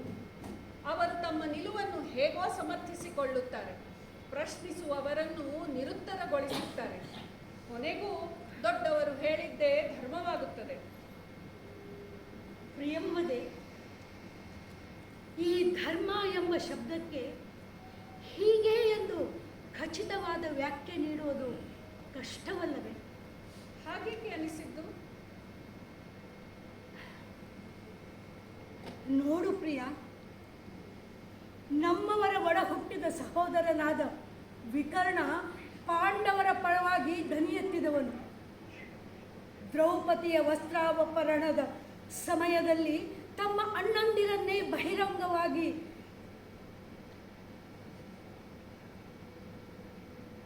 ಆದರೆ ಇನ್ನೊಬ್ಬ ಸಹೋದರ ಯುಯುತ್ಸು ನಾನು ಅಧರ್ಮಿಗಳನ್ನು ಸಮರ್ಥಿಸಲಾರೆ ಎಂದು ಕೌರವರ ವಿರುದ್ಧ ಹೋರಾಟ ಮಾಡಿದ. ಪಾಂಡವರು ಧರ್ಮವಂತರು ಎಂದು ಹೇಳುತ್ತಲೇ ಭೀಷ್ಮ ದ್ರೋಣಾದಿಗಳು ಅವರ ವಿರುದ್ಧ ಹೋರಾಟ ಮಾಡಿದರು. ಇಂತಹ ಸಂಗತಿಗಳು ನಮ್ಮಂಥವರನ್ನು ಗೊಂದಲಕ್ಕೀಡು ಮಾಡುವುದಂತೂ ನಿಜ. ಇದು ಮುಗಿಯುವಂಥ ವಿಷಯವಲ್ಲ ಭಾನು. ನಡೆ, ಹೋಗೋಣ ಅರಮನೆಗೆ. ಅರಮನೆಗೆ ಹೋಗೋದೇ ಬೇಡ ಎನಿಸುತ್ತದೆ. ಏನಿದೆ ಅಲ್ಲಿ? ಎಲ್ಲ ನಿಸ್ತೇಜ ಮುಖಗಳು, ಜೀವವಿಲ್ಲದ ಮುಖಗಳು, ಯಾರೊಂದಿಗೆ ಯಾರೂ ಮಾತನಾಡುತ್ತಿಲ್ಲ. ನಿಜ ಭಾನು, ಅಲ್ಲಿ ಕೇಳಿ ಬರುತ್ತಿರುವುದು ನಿನ್ನ ಅತ್ತೆ ಮಾವಂದಿರ ನಿಟ್ಟುಸಿರೊಂದೇ. ಅತ್ತು ಅತ್ತು ಅವರ ಕಣ್ಣೀರು ಬತ್ತಿ ಹೋಗಿವೆ. ಇದಕ್ಕೆಲ್ಲ ಮೂಲ ಕಾರಣ ಅವರೇ ಅಂತಾದರೂ ಪಾಪ ವೃದ್ಧಾಪದಲ್ಲಿ ಈ ಪರಿಸ್ಥಿತಿ ಬರಬಾರದಿತ್ತು ಎಂದು ಅನಿಸುತ್ತದೆ. ಹಿಂದೆ ಮಾತೆಯ ಸತ್ಯವತಿ ಈ ವಂಶವನ್ನು ಹೇಗೆ ಬೆಳೆಸುವುದು ಎಂದು ಕೊರಗುತ್ತಾ ಹೇಗೋ ಕುರುಕುಲವನ್ನು ಬೆಳೆಸಿದಳು. ಆದರೆ ಇಂದು ಪಟ್ಟದ ಮೇಲೆ ಕುಳ್ಳಿರಿಸುವುದಕ್ಕೂ ಒಬ್ಬರೂ ಇಲ್ಲದಂತ ಎಂಥ ವಿಪರ್ಯಾಸ ನೋಡು. ಅದಕ್ಕೆ ಹೇಳುವುದು ಇದೊಂದು ಶಾಪಗ್ರಸ್ತ ವಂಶವೆಂದು. ಎಂದೂ ನೆಮ್ಮದಿ ಕಾಣಲಿಲ್ಲ ಈ ಕುರುವಂಶ. ಪಾಂಡವರಿಗೆ ಈಗ ಮರಳಿ ರಾಜ್ಯಭಾರ ದೊರಕಿರಬಹುದು, ಆದರೆ ಯುಧಿಷ್ಠಿರ ಮಹಾರಾಜನಿಗೆ ಸಮಾಧಾನವಿಲ್ಲವಂತೆ. ತನ್ನವರನ್ನೆಲ್ಲ ಬಲಿ ಕೊಟ್ಟು ನಾನು ಹೇಗೆ ಸಾಮ್ರಾಜ್ಯದ ಸುಖ ಅನುಭವಿಸಲಿ ಎಂದು ಕೊರಗುತ್ತಿದ್ದಾನಂತೆ. ನಿಜ, ಕೌರವರ ವಿರುದ್ಧ ಯುದ್ಧ ಮಾಡುವುದು ಯುಧಿಷ್ಠಿರನಿಗೆ ಬೇಕಾಗಿರಲಿಲ್ಲ. ಅರ್ಜುನನು ಸಹ ಯುದ್ಧ ಭೂಮಿಯಲ್ಲಿ ತನ್ನ ಬಿಲ್ಲು ಬಾಣಗಳನ್ನು ಕೆಳಗಿಟ್ಟು ನಾನು ಗುರು ಬಂಧು ಬಳಗದವರನ್ನೇ ಹೇಗೆ ಯುದ್ಧ ಮಾಡಲಿ ಎಂದು ಗೋಳಿಟ್ಟನಲ್ಲ. ಶ್ರೀಕೃಷ್ಣನ ಉಪದೇಶದ ನಂತರವೇ ಅವನು ತನ್ನ ಶಸ್ತ್ರಗಳನ್ನು ಕೈಗೆತ್ತಿಕೊಂಡಿದ್ದು. ಅದಕ್ಕೆ ಹೇಳುವುದು ಆ ಶ್ರೀಕೃಷ್ಣ ಮಹಾ ಚಾಣಾಕ್ಷನೆಂದು. ಆತನೇ ಯುದ್ಧ ಆರಂಭಿಸಿದ, ಆತನೇ ಮುಗಿಸಿದ ಎಂದರೂ ಸರಿಯಾದಿತ್ತು. ಪಾಂಡವರಿಗೆ ಗೆಲುವು ತಂದು ಕೊಟ್ಟದ್ದು ಅವನೇ. ಸಮಯಕ್ಕೆ ತಕ್ಕ ಹಾಗೆ ಯುದ್ಧ ತಂತ್ರ ರೂಪಿಸಿ ಪಾಂಡವರಿಗೆ ಗೆಲುವು ತಂದುಕೊಟ್ಟ. ಸೂರ್ಯ ಮರೆಯಾಗತೊಡಗಿದ್ದಾನೆ ಭಾನುಮತಿ. ನಡಿ, ಹೋಗೋಣ.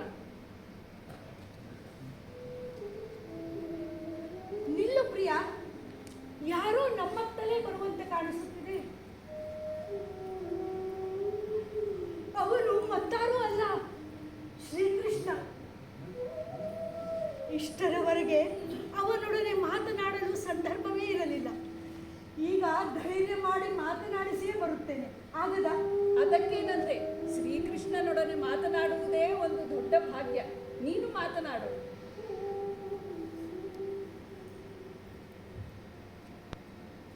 ದ್ವಾರಕಾಧೀಶನಿಗೆ ನಮಸ್ಕಾರಗಳು. ಯಾರು? ಓ ಮಹಾರಾಣಿ ಭಾನುಮತಿ ದೇವಿ.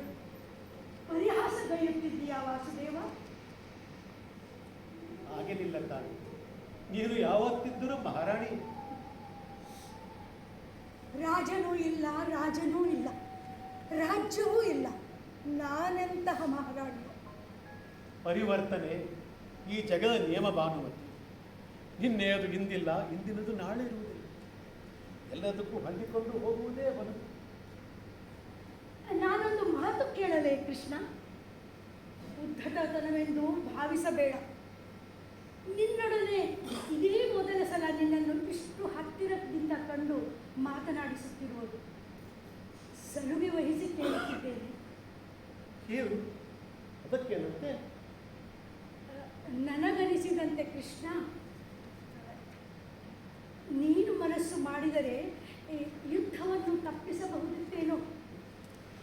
ಅದಕ್ಕೆ ಅಲ್ವೇ ನಾನು ಸಂಧಾನಕ್ಕೆ ಬಂದಿದ್ದು. ನಿನ್ನ ಪತಿ ದುರ್ಯೋಧನನಿಗೆ ಸಂಧಾನ ಬೇಡವಾಗಿತ್ತು. ನನ್ನನ್ನೇ ಅವಮಾನಿಸಿ ಕಳಿಸಲಿಲ್ಲವೇ? ಇದರಲ್ಲಿ ನನ್ನ ಮನಸ್ಸಿನ ಪ್ರಶ್ನೆ ಎಲ್ಲಿಂದ ಬಂತು? ಈಗಲಾದರೂ ನಿಜ ಹೇಳು ಕೃಷ್ಣ.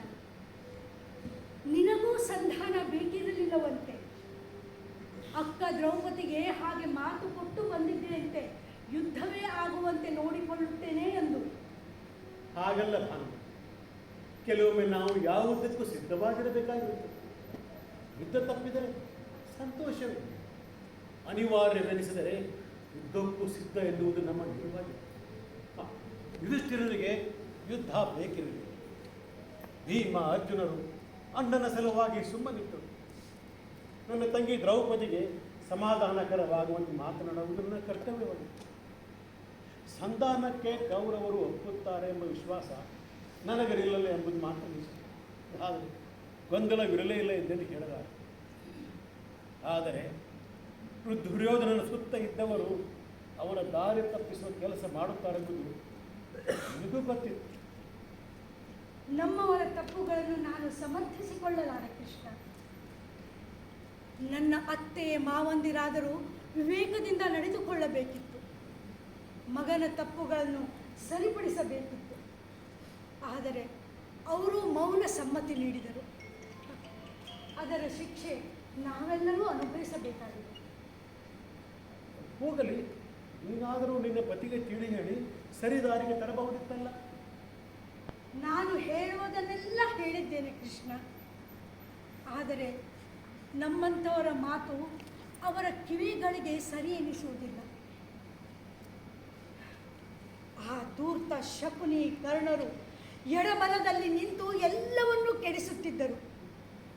ನಾನು ಹಲವು ಸಲ ಹೇಳಿ ಬಯಸಿಕೊಂಡಿದ್ದೇನೆ. ನನ್ನ ನೋವು ನನಗೇ ಗೊತ್ತು ಕೃಷ್ಣ. ನಿನಗಿರುವಷ್ಟು ವಿವೇಕವಾದರೂ ನಿನ್ನ ಪತಿಗಿದ್ದರೆ ಇವೆಲ್ಲ ಅನಾಹುತಗಳು ಸಂಭವಿಸುತ್ತಿರಲಿಲ್ಲವೇ? ಹೆಣ್ಣು ಯಾವತ್ತೂ ತನ್ನ ಗಂಡನ ಹಿತವನ್ನೇ ಬಯಸುತ್ತಾಳೆ. ಆದರೆ ಗಂಡಸರು ಅದನ್ನು ಅರ್ಥ ಮಾಡಿಕೊಳ್ಳುವುದಿಲ್ಲ. ನಿನ್ನ ಕರ್ತವ್ಯ ನೀನು ಮಾಡಿರು. ಅದಕ್ಕಾಗಿ ನಿನ್ನ ಬಗ್ಗೆ ಗೌರವವಿದೆ. ಪಾಂಡವರು ರಾಜ್ಯ ಪಡೆದುಕೊಂಡ ಬಗ್ಗೆ ನನಗೆ ಬೇಸರವಿಲ್ಲ ಕೃಷ್ಣ. ಅದು ಅವರಿಗೆ ನ್ಯಾಯಯುತವಾಗಿ ಸಿಗಬೇಕಾದ್ದು. ನಿನ್ನ ಸಹಾಯದಿಂದ ಪಡೆದುಕೊಂಡರು.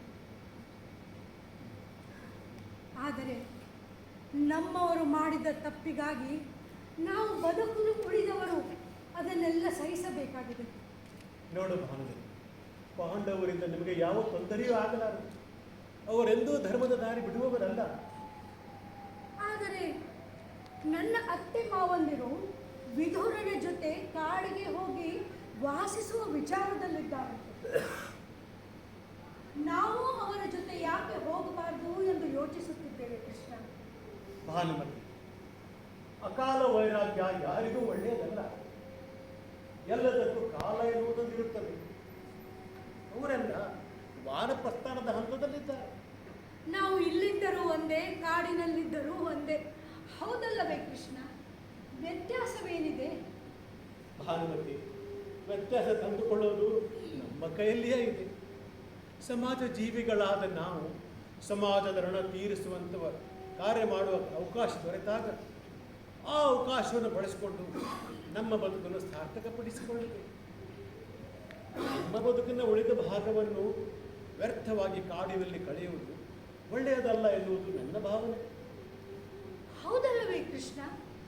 ನಮಗಿದು ಹಳೆದೇ ಇರಲಿಲ್ಲ. ಅದಕ್ಕೆ ನಿನ್ನನ್ನು ಮಹಾಪುರುಷ ಎನ್ನುವುದು. ಇಷ್ಟು ಕಾಲ ಅರಮನೆಯಲ್ಲಿ ವ್ಯರ್ಥವಾಗಿ ನಮ್ಮ ಜೀವನವನ್ನು ಕಳೆದದ್ದಾಗಿದೆ. ಈಗ ನೀನು ಹೇಳಿದಂತೆ ನಮ್ಮ ಬದುಕಿನ ಉಳಿದ ಭಾಗವನ್ನು ಅರ್ಥಪೂರ್ಣವಾಗಿ ಕಳೆಯಲು ಯೋಚನೆ ಮಾಡುತ್ತೇವೆ ಕೃಷ್ಣ. ನಮ್ಮ ಉದ್ಧಾರ ನಮ್ಮ ಕೈಯಲ್ಲಿಯೇ ಇದೆ. ನಮ್ಮ ಬಾಳನ್ನು ರೂಪಿಸಿಕೊಳ್ಳಬೇಕಾದವರು ನಾವೇ. ಹೌದು ಕೃಷ್ಣ. ಒಳಿತಾಗಲಿ.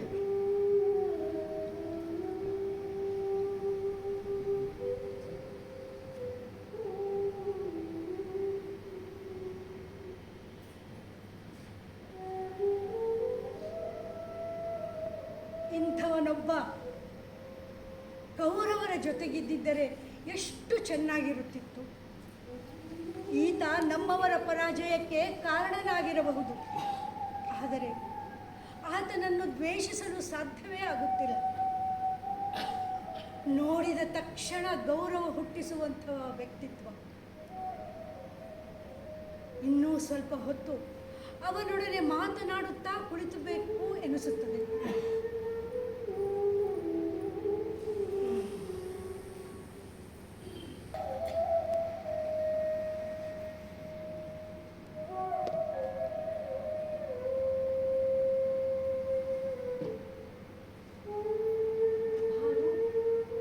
ಭಾನುಮತಿ, ನಿನಗೊಂದು ಕೆಟ್ಟ ಸುದ್ದಿ ಹೇಳುವುದಿದೆ. ಕೆಟ್ಟ ಸುದ್ದಿಯೇ? ಇಲ್ಲಿಯ ತನಕ ನಾವೇನಾದರೂ ಒಳ್ಳೆಯ ಸುದ್ದಿಯನ್ನು ಕೇಳಿದ್ದುಂಟೆ ಪ್ರಿಯ? ಎಷ್ಟು ಕೆಟ್ಟ ಸುದ್ದಿಯನ್ನಾದರೂ ಜೀರ್ಣಿಸಿಕೊಳ್ಳಬಹುದಾದ ಶಕ್ತಿ ಬಂದು ಬಿಟ್ಟಿದೆ. ಇದನ್ನು ಹೇಳಿಬಿಡು. ನಿನ್ನ ಅತ್ತೆ, ಮಾವ ಹಾಗೂ ಕುಂತಿ ದೇವಿಯರು ಕಾಡ್ಗಿಚ್ಚಿನಲ್ಲಿ ಸಿಕ್ಕು ಸುಟ್ಟು ಹೋದರಂತೆ. ಹಾ? ಕುಂತಿಯಮ್ಮನಿಗೆ ಇಂತಹ ಸಾವು ಬರಬಾರದಿತ್ತು. ಮತ್ತೆ ವಿದುರ ಸಂಜಯರು? ವಿದುರ ಮೊದಲೇ ದೇಹತ್ಯಾಗ ಮಾಡಿದನಂತೆ. ಸಂಜಯ ಹೇಗೋ ತಪ್ಪಿಸಿಕೊಂಡನಂತೆ.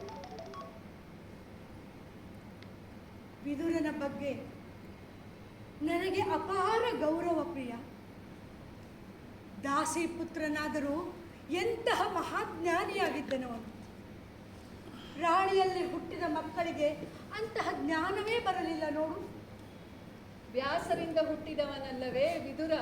ಅದೂ ಆ ದಾಸಿಯ ಭಾಗ್ಯ. ಆದರೆ ಅಂಥ ಮಗನನ್ನು ಪಡೆದ ಆ ತಾಯಿ ಮನೆಯಲ್ಲಿಯೇ ಉಳಿಯಬೇಕಾಯ್ತಲ್ಲ. ದುರ್ಬಲರೆಂದರೆ ಯಾವತ್ತೂ ಈ ಸಮಾಜದಲ್ಲಿ ಉಪೇಕ್ಷಿತರೆ. ಕುಂತಿ ದೇವಿಯಲ್ಲಿ ನಾನು ಹೆತ್ತಮ್ಮನನ್ನೇ ಕಾಣುತ್ತಿದ್ದೆ. ಅವಳಂತಹ ಸಹನಶೀಲೆಯನ್ನು ನಾನು ನೋಡಲಿಲ್ಲ. ಮುಖದ ಮೇಲೆ ಅದೆಂಥ ರಾಜಕಳೆ, ನಡೆನುಡಿಯಲ್ಲಿ ಅದೆಂತಹ ಪ್ರಬುದ್ಧತೆ. ನಿಜವಾಗಿಯೂ ಮಹಾತಾಯಿಯಾಗಿದ್ದಳವಳು. ಎಲ್ಲ ಮಕ್ಕಳನ್ನು ಸಂಸ್ಕಾರವಂತರನ್ನಾಗಿ ಮಾಡಿ ಧರ್ಮ ಮಾರ್ಗದಲ್ಲಿ ನಡೆಯುವಂತೆ ಮಾಡಿದ್ದಳಲ್ಲ. ಅದೇ ನನ್ನ ಅತ್ತೆಯನ್ನು ನೋಡು, ಎಲ್ಲ ತದ್ವಿರುದ್ಧ. ಪುತ್ರ ವ್ಯಾಮೋಹ ಅತಿಯಾದದರ ಪರಿಣಾಮವಾಗಿ ಅನರ್ಥ ಪರಂಪರೆಯೇ ಸಂಭವಿಸಿತು. ಕೊನೆಯ ಪಕ್ಷ ತನ್ನ ಸಹೋದರ ಶಕುನಿಯನ್ನಾದರೂ ನಿಯಂತ್ರಿಸಬಹುದಿತ್ತು. ಅದನ್ನೂ ಮಾಡಲಿಲ್ಲ. ಭಾನು,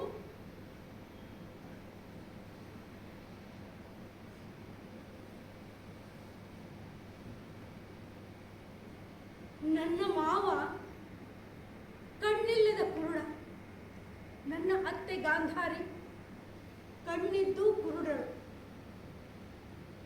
ಅವಳ ಬುದ್ಧಿಗೂ ಅಂಧತ್ವ ಆವರಿಸಿತ್ತು. ತಾನು ಮಾಡಿದ ತಪ್ಪಿಗೆ ಪಶ್ಚಾತ್ತಾಪ ಪಡುವುದರ ಬದಲು ಆ ಶ್ರೀಕೃಷ್ಣನ ವಂಶವೇ ನಿರ್ಮೂಲವಾಗಲೆಂದು ಶಾಪ ಕೊಟ್ಟಳಲ್ಲ, ಅದೆಂತಹ ದುರ್ಬುದ್ಧಿ ನೋಡು. ಕೌರವ ಪಾಂಡವರಿಬ್ಬರಿಗೂ ಗುರುಗಳಾದ ದ್ರೋಣರು ಸಹ ಪಾಂಡವರ ಪಕ್ಷಪಾತಿಗಳಾಗಿದ್ದರೆ ಎಂದು ನನ್ನ ಸಂದೇಹ. ಅರ್ಜುನನತ್ತ ಹೆಚ್ಚಿತ್ತು ಅವರ ಒಲವು. ಅದಕ್ಕೆ ಒಂದು ಕಾರಣ, ದ್ರುಪದನ ವಿರುದ್ಧ ಸೇಡು ತೀರಿಸಿಕೊಳ್ಳಲು ದ್ರೋಣರಿಗೆ ಒಬ್ಬ ಸಮರ್ಥ ವೀರನ ಅಗತ್ಯವಿತ್ತು. ಅವರು ಇಲ್ಲಿ ರಾಜಾಶ್ರಯ ಪಡೆಯಲು ಬಂದಿದ್ದು ಅವರ ಸ್ವಾರ್ಥ ಸಾಧನೆಗಾಗಿಯೇ. ನನಗನಿಸುವಂತೆ ದ್ರೋಣರಲ್ಲಿ ಸಾತ್ವಿಕ ಗುಣದ ಕೊರತೆ ಇತ್ತು.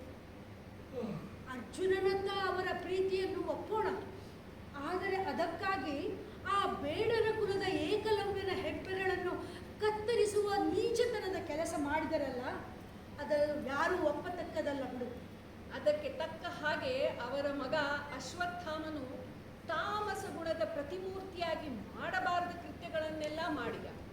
ಪಾಂಡವರ 5 ಮಕ್ಕಳನ್ನು ಬರ್ಬರವಾಗಿ ಕೊಂದ. ಅದೂ ಸಾಲದೆಂಬಂತೆ ಬ್ರಹ್ಮಾಸ್ತ್ರವನ್ನು ಉತ್ತರೆ ಗರ್ಭಸ್ಥ ಶಿಶುವಿನೆಡೆಗೆ ತಿರುಗಿಸಿದ. ಶ್ರೀಕೃಷ್ಣನಂದಾಗಿ ಅವನ ಪ್ರಯತ್ನ ವಿಫಲವಾಯಿತು. ಅವನಿಗೂ ತಕ್ಕ ಶಿಕ್ಷೆ ಆಯಿತು ಎಂಬುದೊಂದೇ ಸಮಾಧಾನ.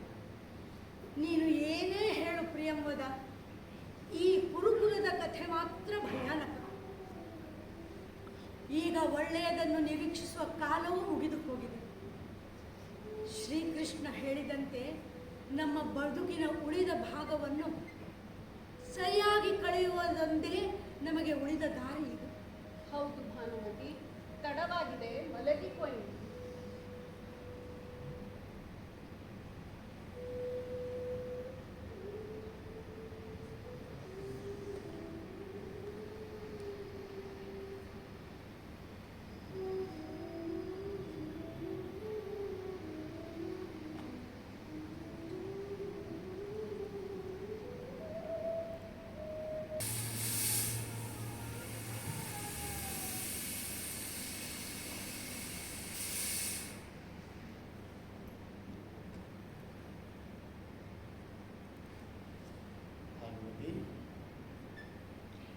ಭಾನುಮತಿ, ಭಾನುಮತಿ ದೇವಿ. ಓ ಶ್ರೀಕೃಷ್ಣ, ಚೆನ್ನಾಗಿದ್ದೀಯಾ ಭಾನುಮತಿ? ಚೆನ್ನಾಗಿ ಎನ್ನುವ ಶಬ್ದಕ್ಕೆ ಏನಾದರೂ ಅರ್ಥವಿದೆಯಾ ಗೋಪಾಲ? ಇದ್ದೇನೆ ಅಷ್ಟೇ. ನನ್ನನ್ನ ಗೋಪಾಲ ಎಂದು ಕರೆದೆಯಲ್ಲ, ಬಹಳ ಸುಖ ಕೊಟ್ಟಿತ್ತು ನೋಡು ಆ ಶಬ್ದ. ಬಾಲ್ಯದಲ್ಲಿ ನನ್ನ ಪ್ರಿಯ ಗೋಪಬಾಲರೊಡನೆ ಗೋವುಗಳನ್ನು ಮೇಯಿಸಲು ಹೋಗುತ್ತಿದ್ದೇನೆಲ್ಲ ಭಾನುಮತಿ. ಆ ಸುಂದರ ದಿನಗಳ ನೆನಪಾದ ಈ ರಾಜಕೀಯಕ್ಕೆ ಬಂದನಲ್ಲ, ಆ ಎಲ್ಲ ಸುಖ ಕಳೆದುಕೊಂಡಂತಾಗಿದೆ. ನೀನು ಬೇಕಾಗಿ ತಂದುಕೊಂಡದ್ದಲ್ಲವೇ ಕೃಷ್ಣ? ಬೇಕಾಗಿಯೋ ಬೇಡವಾಗಿಯೋ ಹೊಟ್ಟಿನಲ್ಲಿ ಒಂದು ತರದ ಗೋಜಲಿನಲ್ಲಿ ಸಿಕ್ಕಿಕೊಂಡಿರುವುದಂತೂ ನಿಜ. ಏನು ಮಾಡಲಿ, ಈ ಭೂಮಿಗೆ ಬಂದ ಮೇಲೆ ಮಾಡಬೇಕಾದ ಕೆಲವು ಕರ್ತವ್ಯಗಳಿರುತ್ತವಲ್ಲ, ಕೆಲವರಿಗಂತೂ ಅಪ್ರಿಯರಾಗುವುದನ್ನು ತಪ್ಪಿಸಲು ಆಗುವುದೇ ಇಲ್ಲ. ನಾಸ್ತೆ ಗಾಂಧಾರಿ ನನಗೆ ಶಾಪವನ್ನೇ ಕೊಟ್ಟು ಬಿಟ್ಟಳಲ್ಲ. ಆ ಶಾಪವೆಲ್ಲ ನಿನಗೆ ಯಾವ ಲೆಕ್ಕ ಗೋವಿಂದ? ಅದನ್ನು ನೀನು ಬೇಕಾಗಿಯೇ ತಂದುಕೊಂಡದ್ದು ಎಂದು ಸಂದೇಹ ನನಗೆ. ನಿನ್ನ ಆಟ ಬಲ್ಲವರಾರು. ಮಾತಿನಲ್ಲಿ ಬಹಳ ಚತುರೆ ನೀನು. ಅದಿರಲಿ ಕೃಷ್ಣ, ನೀನು ಬಾಲ್ಯದಲ್ಲಿ ಏನೇನೋ ಪವಾಡಗಳನ್ನು ಮಾಡಿದೆಯಂತೆ. ಗೋವರ್ಧನಗಿರಿಯನ್ನು ಕಿರುಬೆರಳಿನಲ್ಲಿ ಎತ್ತಿದೆಯಂತೆ. ಪವಾಡ ಗಿವಾಡ ಏನೂ ಇಲ್ಲ ಮಗ. ಊರ ಜನ ದನ ಅತಿವೃಷ್ಟಿಯಿಂದ ತೊಂದರೆಗೀಡಾದಾಗ ಅವರನ್ನೆಲ್ಲ ಗೋವರ್ಧನ ಬೆಟ್ಟದಂತ ಕರೆದೊಯ್ದು ರಕ್ಷಿಸಿದ್ದು ನಿಜ. ನಮ್ಮವರು ಕಷ್ಟದಲ್ಲಿದ್ದಾಗ ಸಹಾಯ ಮಾಡುವುದು ನಮ್ಮ ಕರ್ತವ್ಯ. ಅದನ್ನು ಜನ ಸ್ಮರಿಸುವುದು ಸಹಜ. ಮತ್ತೆ ಗೋಪಿಕಾ ಸ್ತ್ರೀಯರು ಸ್ನಾನ ಮಾಡುತ್ತಿರುವಾಗ ಅವರ ಬಟ್ಟೆಗಳನ್ನೆಲ್ಲ ಎತ್ತಿಕೊಂಡು ಮರವೇರಿ ಕುಳಿತೆಯಂತೆ. ಇದೊಳ್ಳೆ ಅಪರಾಧಿಯ ವಿಚಾರಣೆ ಅಂತ ಆಯ್ತಲ್ಲ. ನರಕಾಸುರನ ವಧೆಯ ನಂತರ 16,000 ಹೆಂಗಳೆಯರನ್ನ ಬಿಡಿಸಿ ಮದುವೆಯಾದೆಯಂತೆ. ಹೌದೇ? ಭಾನುಮತಿ, ಸೆರೆಮನೆಯಿಂದ ನೂರಾರು ಹೆಂಗಳೆಯನ್ನು ಹೊರತಂದು ಅವರಿಗೆಲ್ಲ ಆಶ್ರಯ ಕಲ್ಪಿಸಿದ್ದು ಸತ್ಯ. ಆದರೆ ಅವರನ್ನೆಲ್ಲ ನಾನು ಮದುವೆಯಾದೆ ಎನ್ನುವುದಾಗಲಿ ಅಸಂಬದ್ಧ ಅಥವಾ ಒಂದು ಕಲ್ಪನೆ. ನೀನು ವಿವೇಕವಂತರು, ನಿನಗಿದೆಲ್ಲ ಅರ್ಥವಾಗುತ್ತದೆ ಎಂದುಕೊಂಡಿದ್ದೇನೆ. ನನ್ನ ವ್ಯಕ್ತಿತ್ವಕ್ಕೆ ಲೋಪ ಉಂಟಾಗುವ ಯಾವ ಕಾರ್ಯವನ್ನು ನಾನು ಮಾಡಬಾರದಲ್ಲವೇ? ಒಪ್ಪಿದೆ ಕೃಷ್ಣ, ನಿನ್ನ ಮಾತಿನಲ್ಲಿ ನಂಬಿಕೆ ಇದೆ. ಆದರೂ ನೀನೊಬ್ಬ ಚಾಣಾಕ್ಷ ಎನ್ನುವುದರಲ್ಲಿ ಸಂದೇಹವಿಲ್ಲ. ನಿನ್ನನ್ನೇ ನಂಬಿದ ಪಾಂಡವರನ್ನು ಕೈ ಬಿಡದೆ ಕಾಪಾಡಿದೆಯಲ್ಲ, ಏನನ್ನಾದರೂ ಬಯಸಿ ನೀನು ಅಂತಹದ್ದನ್ನೆಲ್ಲ ಮಾಡುವವನಲ್ಲ. ನಿಷ್ಕಾಮ ಕರ್ಮವನ್ನೇ ಬೋಧಿಸಿದವನೇ ನಿನ್ನ ನಂಬಿ. ಅದಿರಲಿ ಕೃಷ್ಣ, ನಾನೊಂದು ಪ್ರಶ್ನೆ ಕೇಳಲೆ? ಇಷ್ಟೊಂದು ಪ್ರಶ್ನೆ ಕೇಳಿದ ಒಳಗೆ ಇನ್ನೊಂದು ಪ್ರಶ್ನೆ ಕೇಳಲು ಸಂಕೋಚ ಬೇಕೋ? ಏನೂ ಇಲ್ಲ. ಇಷ್ಟೊಂದು ಬುದ್ಧಿಶಕ್ತಿ ಸಾಮರ್ಥ್ಯ ಉಳ್ಳವನು ದಾರಿ ತಪ್ಪಿದ ಕೌರವರನ್ನು ಸರಿದಾರಿಗೆ ತಂದು ಯುದ್ಧದ ಅನಾಹುತವನ್ನು ತಡೆಯಬಹುದಾಗಿತ್ತಲ್ಲ ಎಂದು. ಬರಿಯ ತಾವು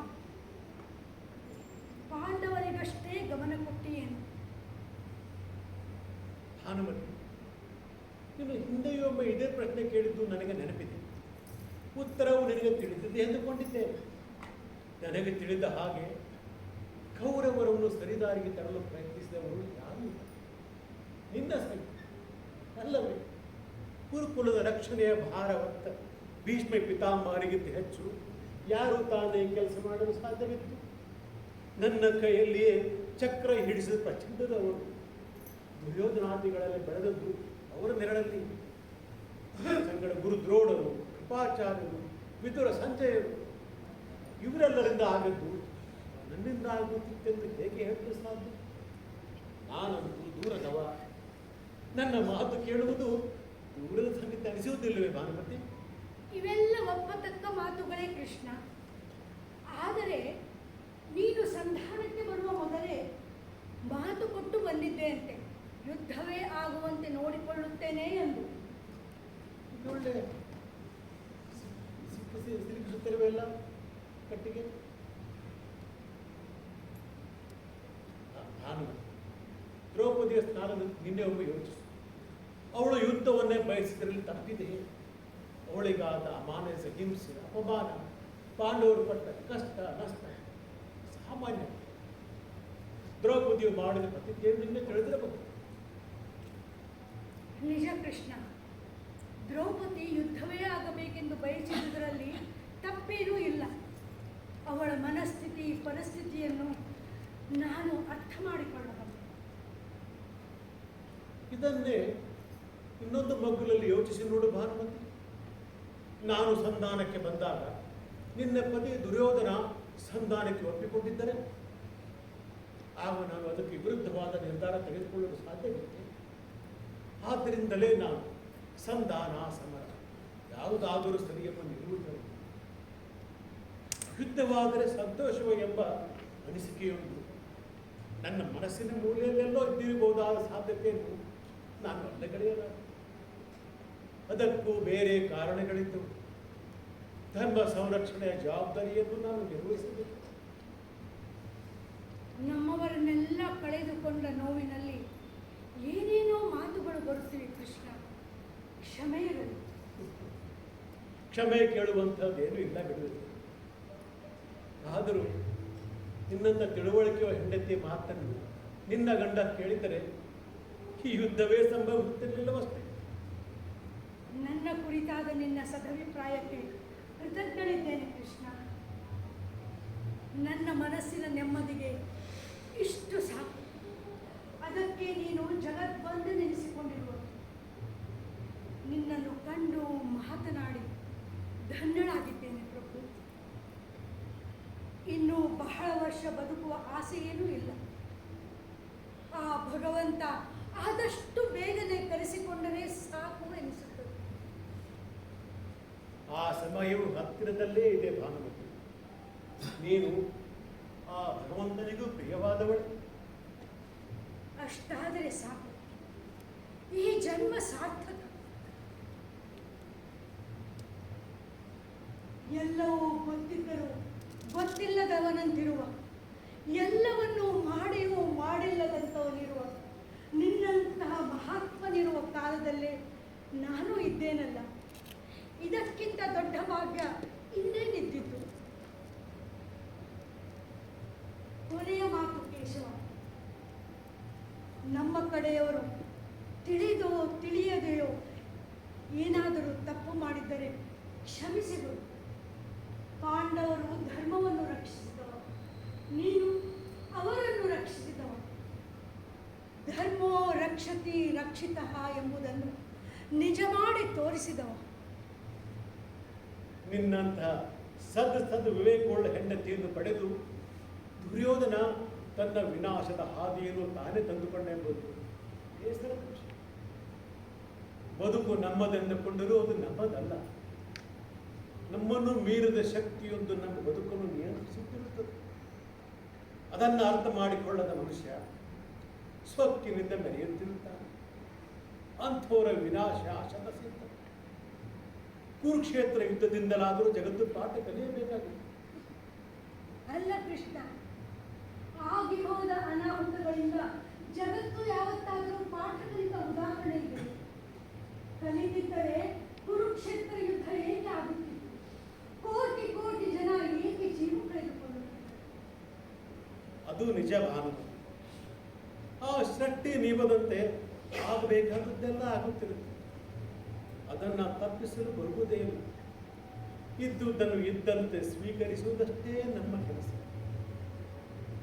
ನಿನ್ನ ಕೃಪೆ ಸದಾ ನನ್ನ ಮೇಲಿರಲಿ ವಾಸುದೇವ. ಶುಭಮಸ್ತು.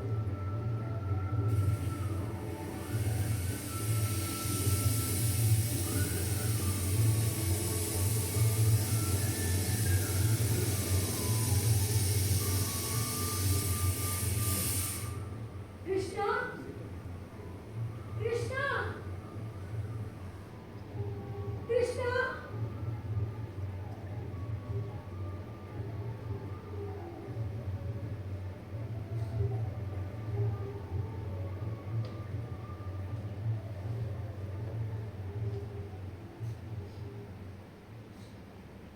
ಭಾನು, ಭಾನುಮತಿ, ಭಾನುಮತಿ, ನಿಂದೇನು ಬಹಳ ಉತ್ಸಾಹದಲ್ಲಿರುವಂತಿದೆಯಲ್ಲ? ಹೌದು ಪ್ರಿಯವಾದ, ನಿನ್ನೆ ರಾತ್ರಿ ಕನಸಿನಲ್ಲಿ ಶ್ರೀಕೃಷ್ಣನ ದರ್ಶನವಾಯಿತು. ನಾನು ಏನೇನೋ ಪ್ರಶ್ನೆಗಳನ್ನು ಕೇಳಿದೆ. ಅವರು ಸಿಟ್ಟಿಗೇಳದೆ ಸಮಾಧಾನದಿಂದಲೇ ಉತ್ತರಿಸಿದರು. ಆದರೂ ನನಗೊಂದು ಸಂದೇಹ ಉಳಿದುಕೊಂಡು ಬಿಟ್ಟಿದೆ. ಏನದು? ಅದು ಕನಸವೋ ವಾಸ್ತವವೋ ನಿರ್ಧರಿಸಲಾಗುತ್ತಿಲ್ಲ. ಹಾಗೇಕೆ ಅನಿಸಿದ್ದು? ಅವನೊಡನೆ ಸಂಭಾಷಣೆ ನನಗೆ ಸಂಪೂರ್ಣವಾಗಿ ನೆನಪಿದೆ. ಪ್ರತ್ಯಕ್ಷ ಮಾತನಾಡಿದ ಹಾಗೆ. ಅದಕ್ಕೆ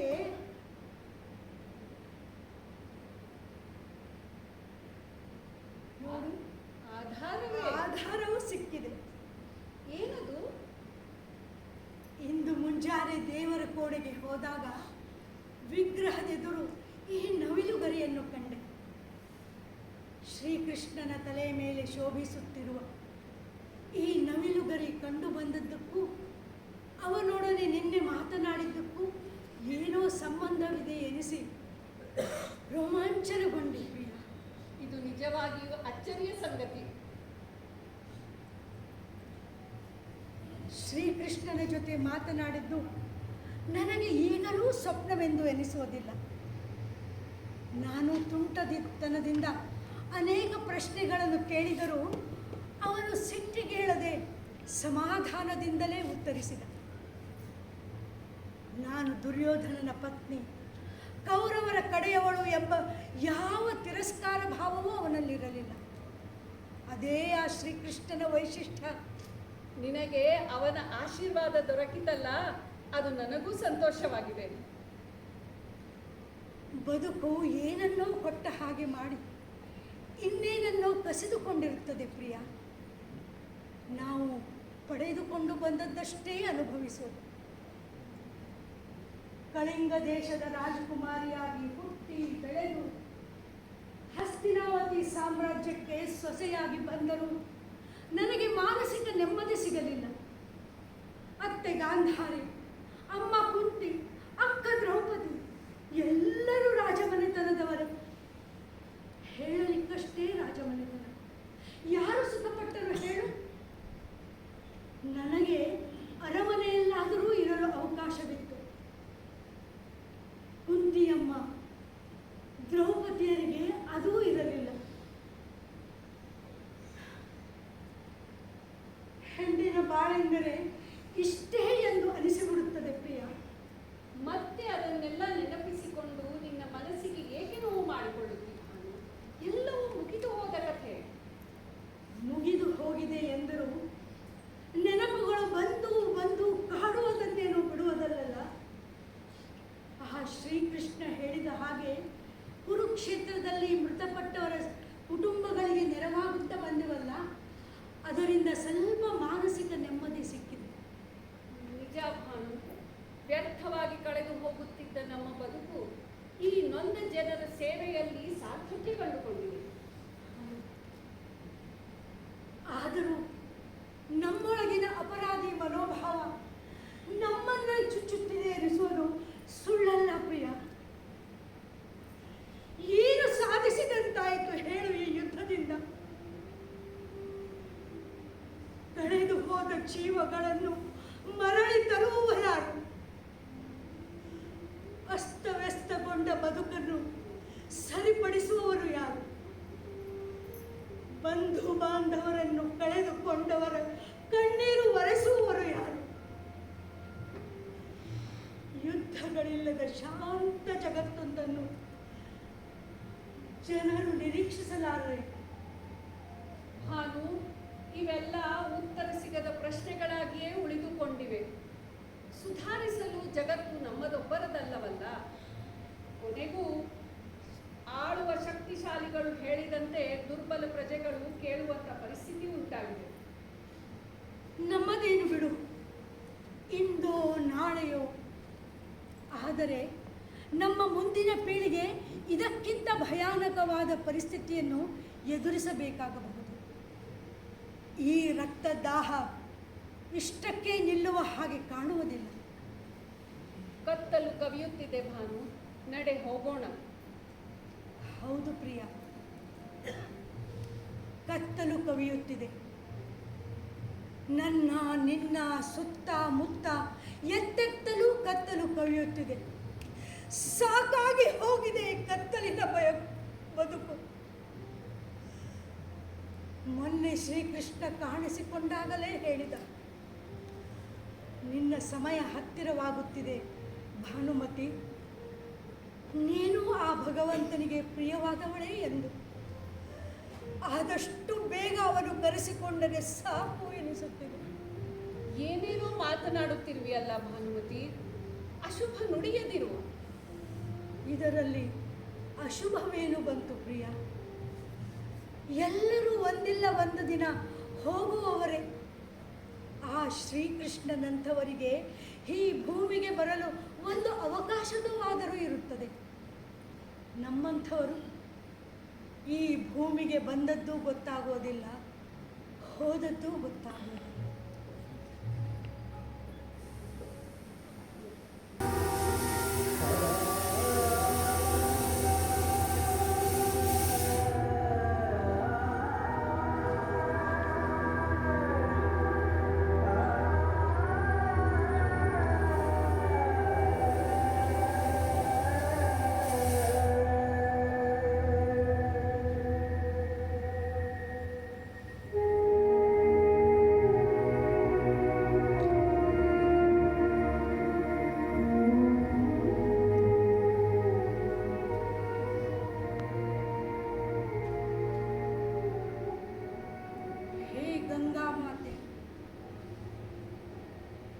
ಶರಣು ಬಂದವರಿಗೆಲ್ಲ ಮುಕ್ತಿ ನೀಡುವ ನೀನು ನಿತ್ಯ ಚೇತನನು, ನಿರ್ಲಿಪ್ತನು. ಬಹಳ ಹಿಂದೆ ನಮ್ಮದೇ ವಂಶದ ಕುಡಿಗಳಾದ ಅಷ್ಟವಸುವಿಗಳಿಗೆ ಮುಕ್ತಿ ನೀಡಿದವಳು ನೀನು. ಕುಂತಿದೇವಿ ತನ್ನ ಮೊದಲ ಮಗುವನ್ನು ಪೆಟ್ಟಿಗೆಯಲ್ಲಿಟ್ಟು ಅದನ್ನು ಸುರಕ್ಷಿತವಾಗಿ ಅಧಿರಥ ರಾಧೆ ದಂಪತಿಗಳಿಗೆ ಕೊಟ್ಟವಳು ನೀನು. ಭೀಷ್ಮ ಪಿತಾಮಹನಂತ ಧೀಮಂತ ವ್ಯಕ್ತಿಯನ್ನು ಜನ್ಮ ಕೊಟ್ಟು ಕಾಲ ಕಾಲಕ್ಕೂ ಧೈರ್ಯವಿತ್ತವಳು ನೀನೆ. ಇಂದು ನಾನು ನಿನ್ನಲ್ಲಿ ಶರಣಾಗಲು ಬಂದಿದ್ದೇನೆ. ಮಾತ್ರ ಹೃದಯಾದ ನೀನು ನಿನ್ನೆರಡೂ ಕೈಗಳಿಂದ ನನ್ನನ್ನು ಸ್ವೀಕರಿಸುತ್ತಾಯ. ಇಲ್ಲಿಯವರೆಗೆ ನಡೆದ ಎಲ್ಲ ಘಟನೆಗಳಿಗೂ ಸಾಕ್ಷಿಯಾದವಳು ನೀನು. ಎಲ್ಲರಿಂದ ಉಪೇಕ್ಷಿತಳಾದ ಈ ಭಾನುಮತಿಯನ್ನು ಅಪೇಕ್ಷಿತಳನ್ನಾಗಿ ಮಾಡುತ್ತಾಯಿ. ಅದೇ ನನ್ನ ಭಾಗ್ಯ.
ನನ್ನ ಹೆಸರು ಅಂಜಿನಾ ಮತ್ತೇನು?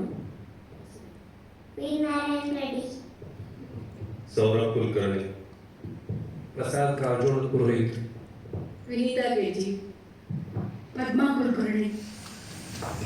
ಅರವಿಂದ್ ಪಾಟೀಲ್. ಶರಣಯ್ಯ ಮಠವಳ್ಳಿ. ಉಜ್ವಲ ಪವಾರ್. ಒಂದು ದಿವಸ ನಮ್ಮೊಂದಿಗೆ ಮುಖ್ಯ ಆಗ್ತಕ್ಕಂಥ ಒಂದು ಲೇಖಕನ ಕೆಲಸ ಇದೆ, ನಾಟಕನ ಕೆಲಸ ಇದೆ. ಅದನ್ನು ಶಾಸ್ತ್ರಿಗಳು ಬಹಳ ಅದ್ಭುತವಾಗಿ ಮಾಡಿದ್ದಾರೆ ಈ ನಾಟಕದ ಮೂಲಕ ಅಂತೇಳಿ ಅವರಿಗೆ ಅಭಿನಂದನೆಗಳನ್ನು ಹೇಳ್ತಾರೆ. ಹಾಗೆ ಇವತ್ತಿನ ನಾಟಕದಲ್ಲಿ ಅಭಿನಯಿಸಿದಂಥ ಎಲ್ಲ ಕಲಾವಿದರು ತಮ್ಮ ಸಂಪೂರ್ಣ ಪ್ರತಿಭೆಯನ್ನು ಹೊರಗೆ ಹಚ್ಚಿ ಇಲ್ಲಿ ಅಭಿನಯವನ್ನು ಮಾಡಿದ್ದಾರೆ.